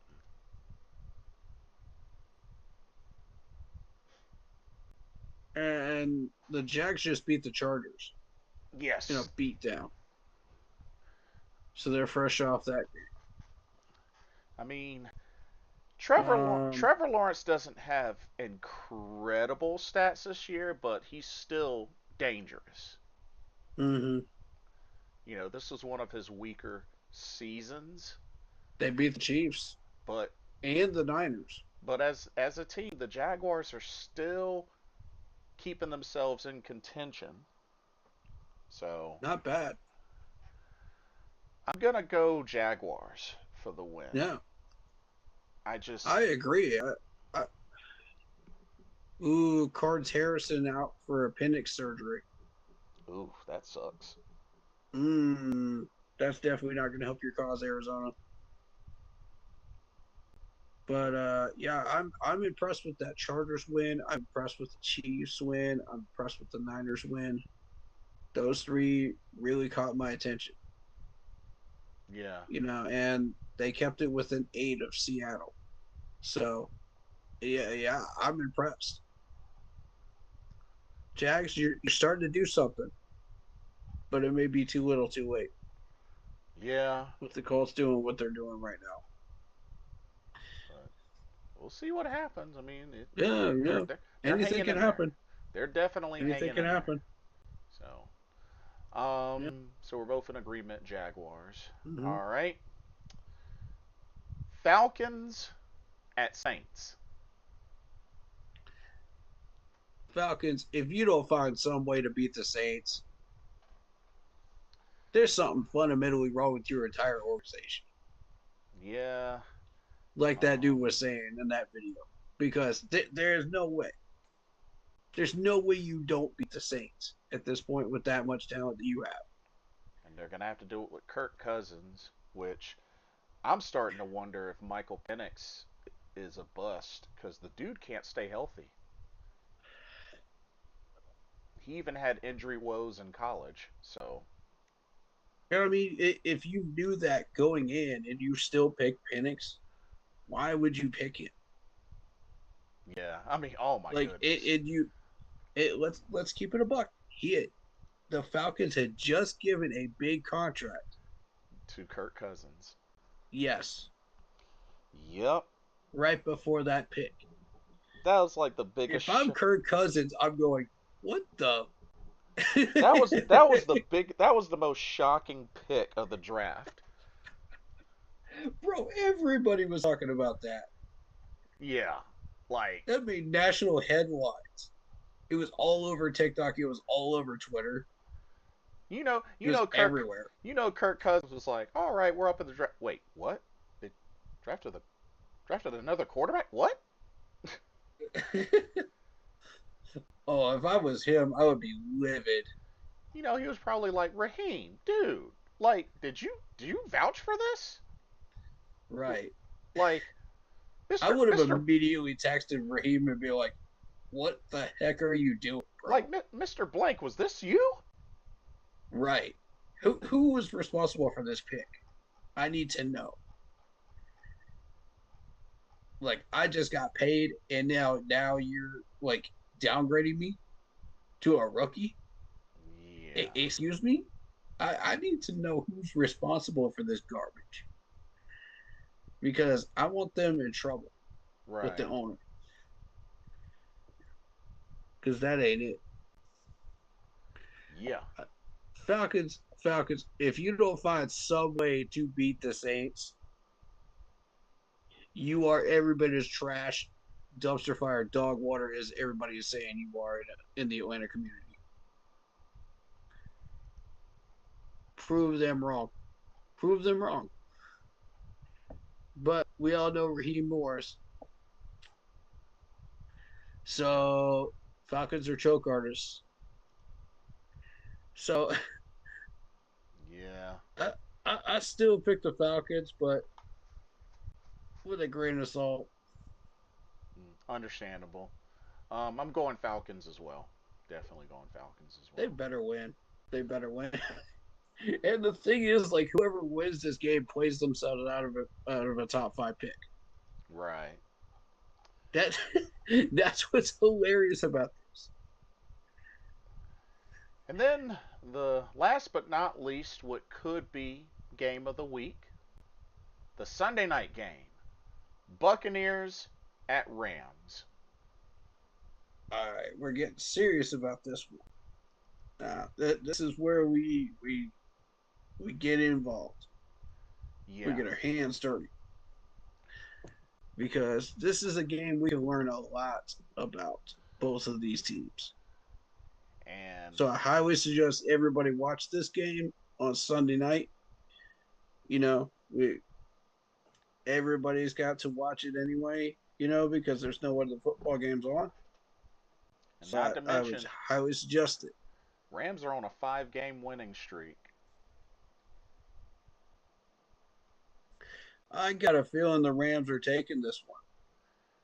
Yeah, I really I hope so because of course that helps us out. But um, Rams have been playing really well. I Yeah, mean, yeah. like I said, 5 straight over the Ravens, Jaguars, Saints, Niners, Seahawks. I mean, 2 back-to-back victories over the Niners and Seahawks. That's a big deal. Let's Um, let's keep it a buck. The West in the NFC has the power, right? yeah, And it's up to Tampa to challenge them. If Tampa can't challenge them, then it's got to be Philly right. because we don't have the firepower to do that. You know, Yeah, um, Green Bay does, but they've been sucking lately. Dallas does, but they've been sucking lately. right, So I mean, it's got to be either us, the Buccaneers, or the Eagles that have to challenge them. Otherwise, a West Coast team will be representing in the Super Bowl. right. Period. I'm betting on that right now. Unless one of these three teams can prove them wrong, and I'm hoping it's us. Right. Here's Because if we hoping. can take two out of the three, we take power. We take power in the rankings in the NFC. We take control for the first time in 10 years, Right. legitimately. Not just sneaking in with a crappy record, legitimately. That's a statement. That's a bold statement Right. saying that we are officially back and we have this type of firepower. Yes, we are this dangerous. Yes, these wins are legitimate. Come at us. You know, it don't get no better than that when we hit the Buccaneers. I'm telling you right now. There we go. It don't get no better than that. So yeah, Rams, Rams, y'all got all the firepower in the world right now, and I'm hoping to God you get the win. Please get the win. Yeah, I definitely. I need ESPN is showing 64% in favor of the Rams. And here's the interesting thing: when the Seahawks and Rams battle each other, it's usually a split. Right. Whoever is the home team has typically won. Right. Have you noticed that in past years? So when these two match up again on the 18th, it's going to be Seattle's game. So it's going to flip flop. So what's interesting about that is the Seahawks then play us Hmm. on the 29th. Right. And that's where we upset the Seahawks and we take that power. And we go straight into Tampa, knowing that we've got full control. Yeah. We gotta That's be. a big, big push right there. And I like it. I Yeah. like that schedule. I like how that's set up. Because the Rams will be taking on the Falcons. That'll be a win for the Rams, Yeah. obviously. That won't affect us at all. But it will affect Seattle. Right. And that's exactly what we want. And it's like I said before, December is gonna be a tough, tough month.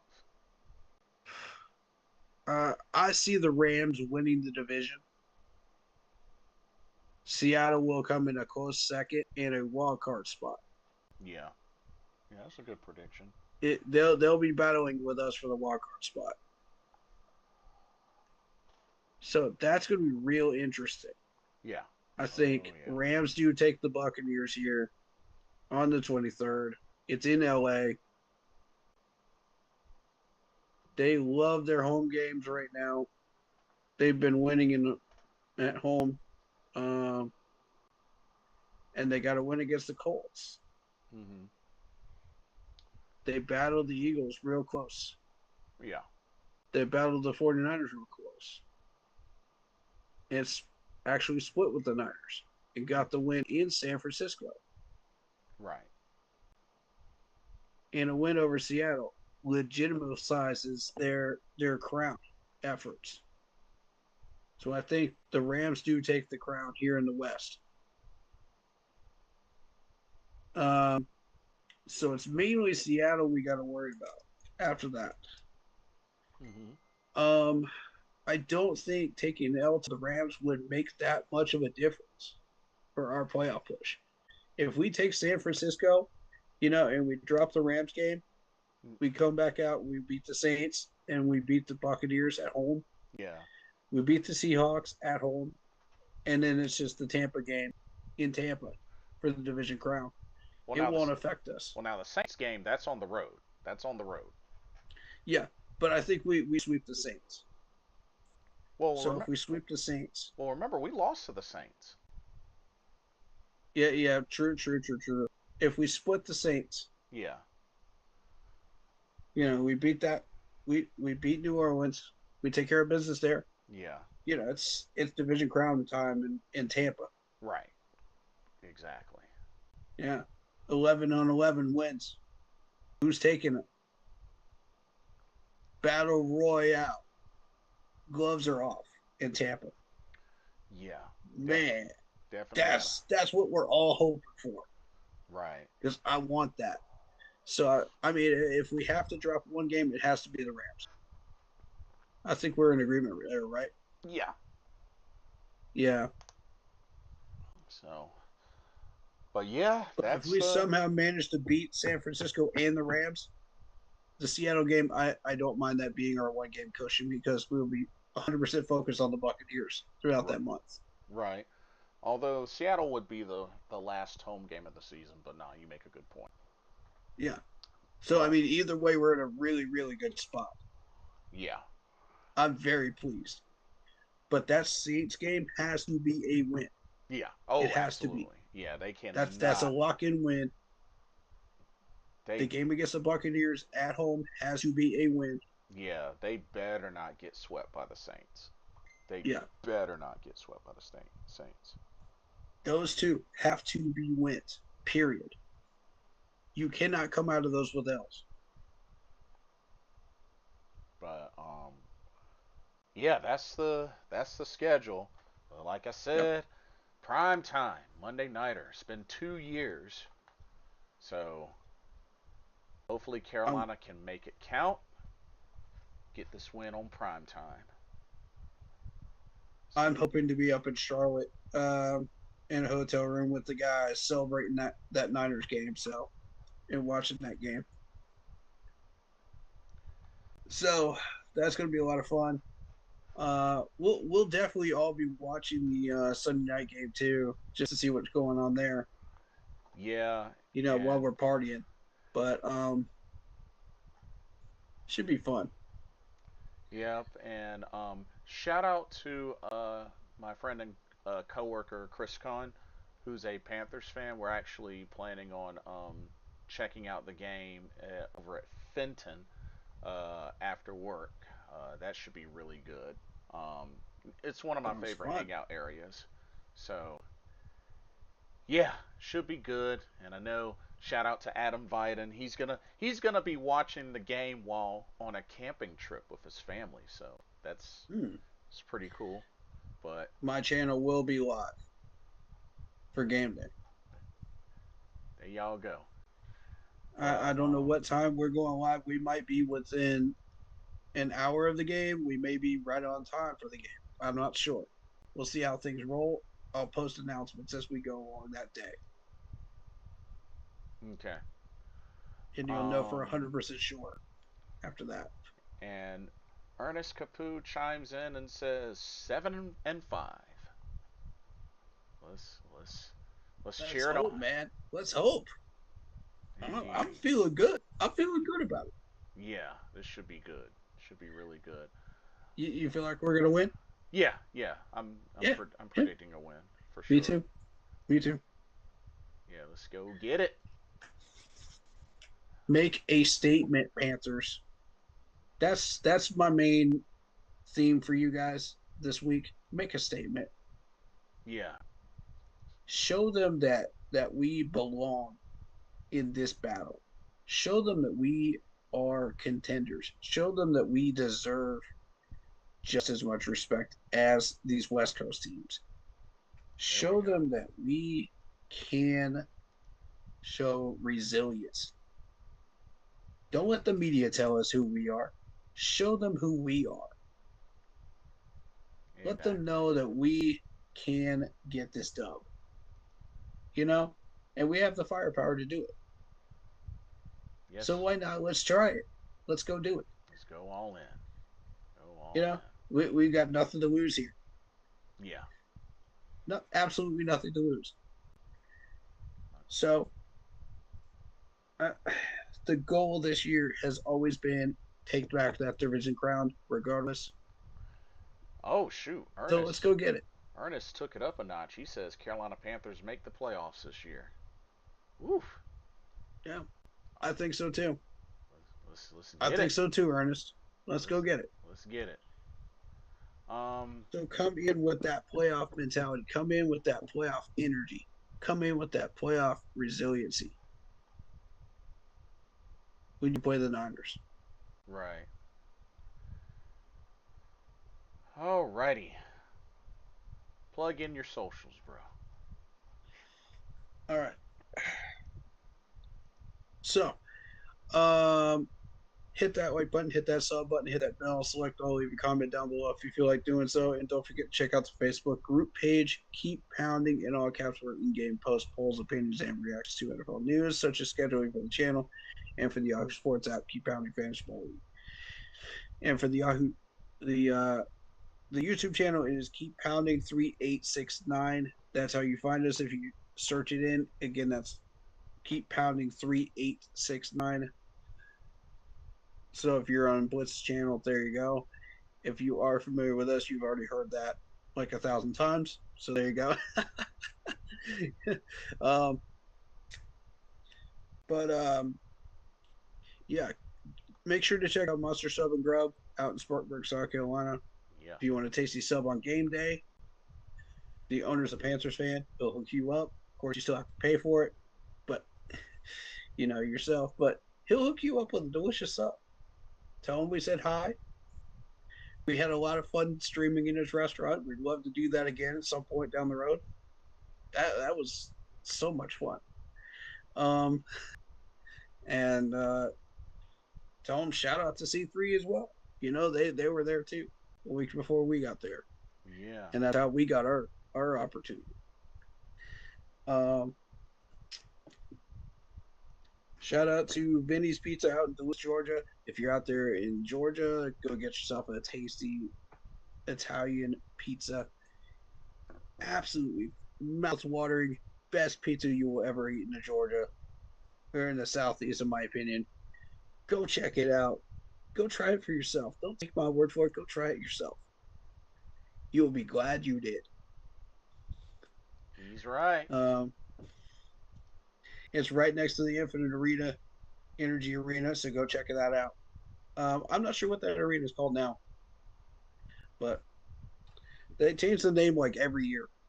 Oh wow, interesting. Yeah, almost every year. So it's weird.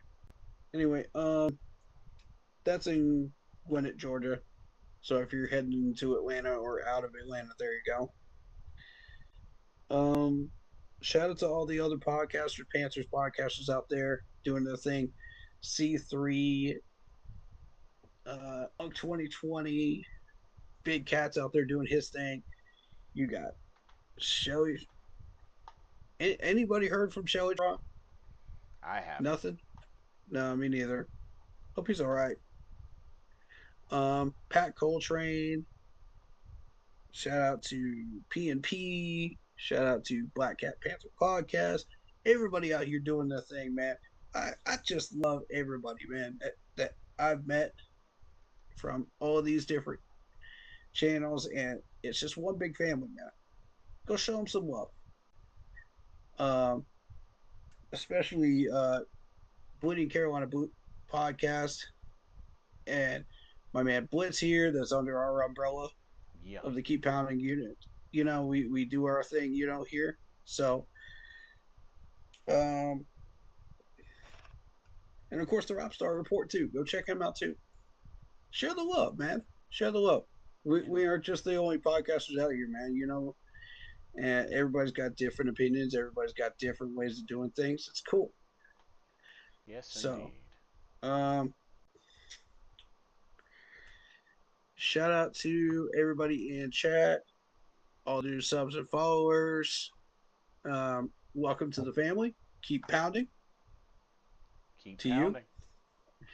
Um, so for everybody that's in chat right now, we got David, we've got Isaiah Isaac, we've got Candyman who's going to the game.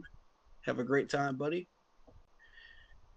We've got Jeff in chat. We've got who else? Who else? Who else? That's it. All right, cool. Shout out to all you that were in chat, as well as all the workers. You know, we love workers. I work all the time. Indeed, Feel free to indeed. do it here. That's fine. You know, or on his channel. We love it. Um, so, um, oh, and if you like the intro on your screen on my channel, go check out Lindara Tai on Instagram using her last name first, Tai, Tai dot Lindara, Lindara. If you want to upgrade your streaming experience, videos, panels, etc., you know, feel free to check her out.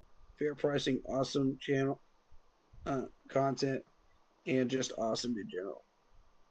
You know, Lindara Tai on Instagram. She's looking for new clients Oh, there you to go. upgrade your streaming experience. Um, did I miss anything? I don't believe so. I I don't don't believe think so. so either. All right. Hmm. Um, in that case, stay happy, healthy, and well, guys. Yes. And we'll see you guys on possibly Sunday night. We might be dropping a stream just for a little bit during Jamal's party. We might, but if not, then we'll see you on Monday for sure for the game. Sounds like a plan. And that's 8:45, right? The game on Monday? Yeah, our game. I believe that's 8:15. Yes, 8:15. 8:50. Okay. Yeah, Catch us 8:15. about 8 o'clock on Monday night. We'll be there. We'll be live. There you go. And we also do gaming channel stuff as well.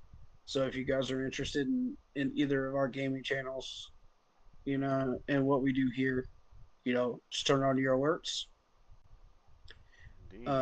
and you'll be able to see those.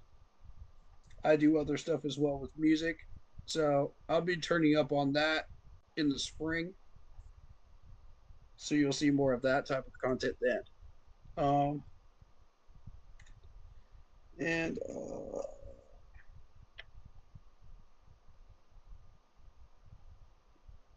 hmm, there's something else God, I don't remember. Um, but yeah, go check out our content, guys, for sure, for sure, for sure. Right on, right on. Thank everybody so much for coming out tonight for this preview, this primetime preview. Um, but yeah, Oh, let's. prayers and good vibes. We suggest we help out with prayers and good vibes requests. You know, Oh as long as we're yes, not reviewing yes, a game, you know. So please do ask for that. You know, and we'll be yeah, happy to stop content temporarily to do that for you yeah. if you need it. Good reminder. Good reminder. Yep. Please do continue. I'm sorry. No, no, you're That was good. the last Nah, one. I'm no. That was a good reminder. Very good reminder. Um, but yes, thank y'all so much. Let's cheer on our Carolina Panthers. Let's get this win on Monday, and keep an eye out on things. And yeah, let's cheer our players on. Everybody, yes, including Bryce Young, and let's go out and get this win, and let's improve to 7-5 and stay in the hunt. Thank y'all so much for coming out. We hope y'all enjoyed tonight's live stream, and there will be more to come. Stay alert, and let's get this done. For myself, Blitzball champ Jason Ingram, and Team. we will see y'all in the next video and our live stream. Keep an eye out for us. We're coming in strong. Until then, everybody have a blessed weekend. We will see y'all soon. Good night, everybody. Peace.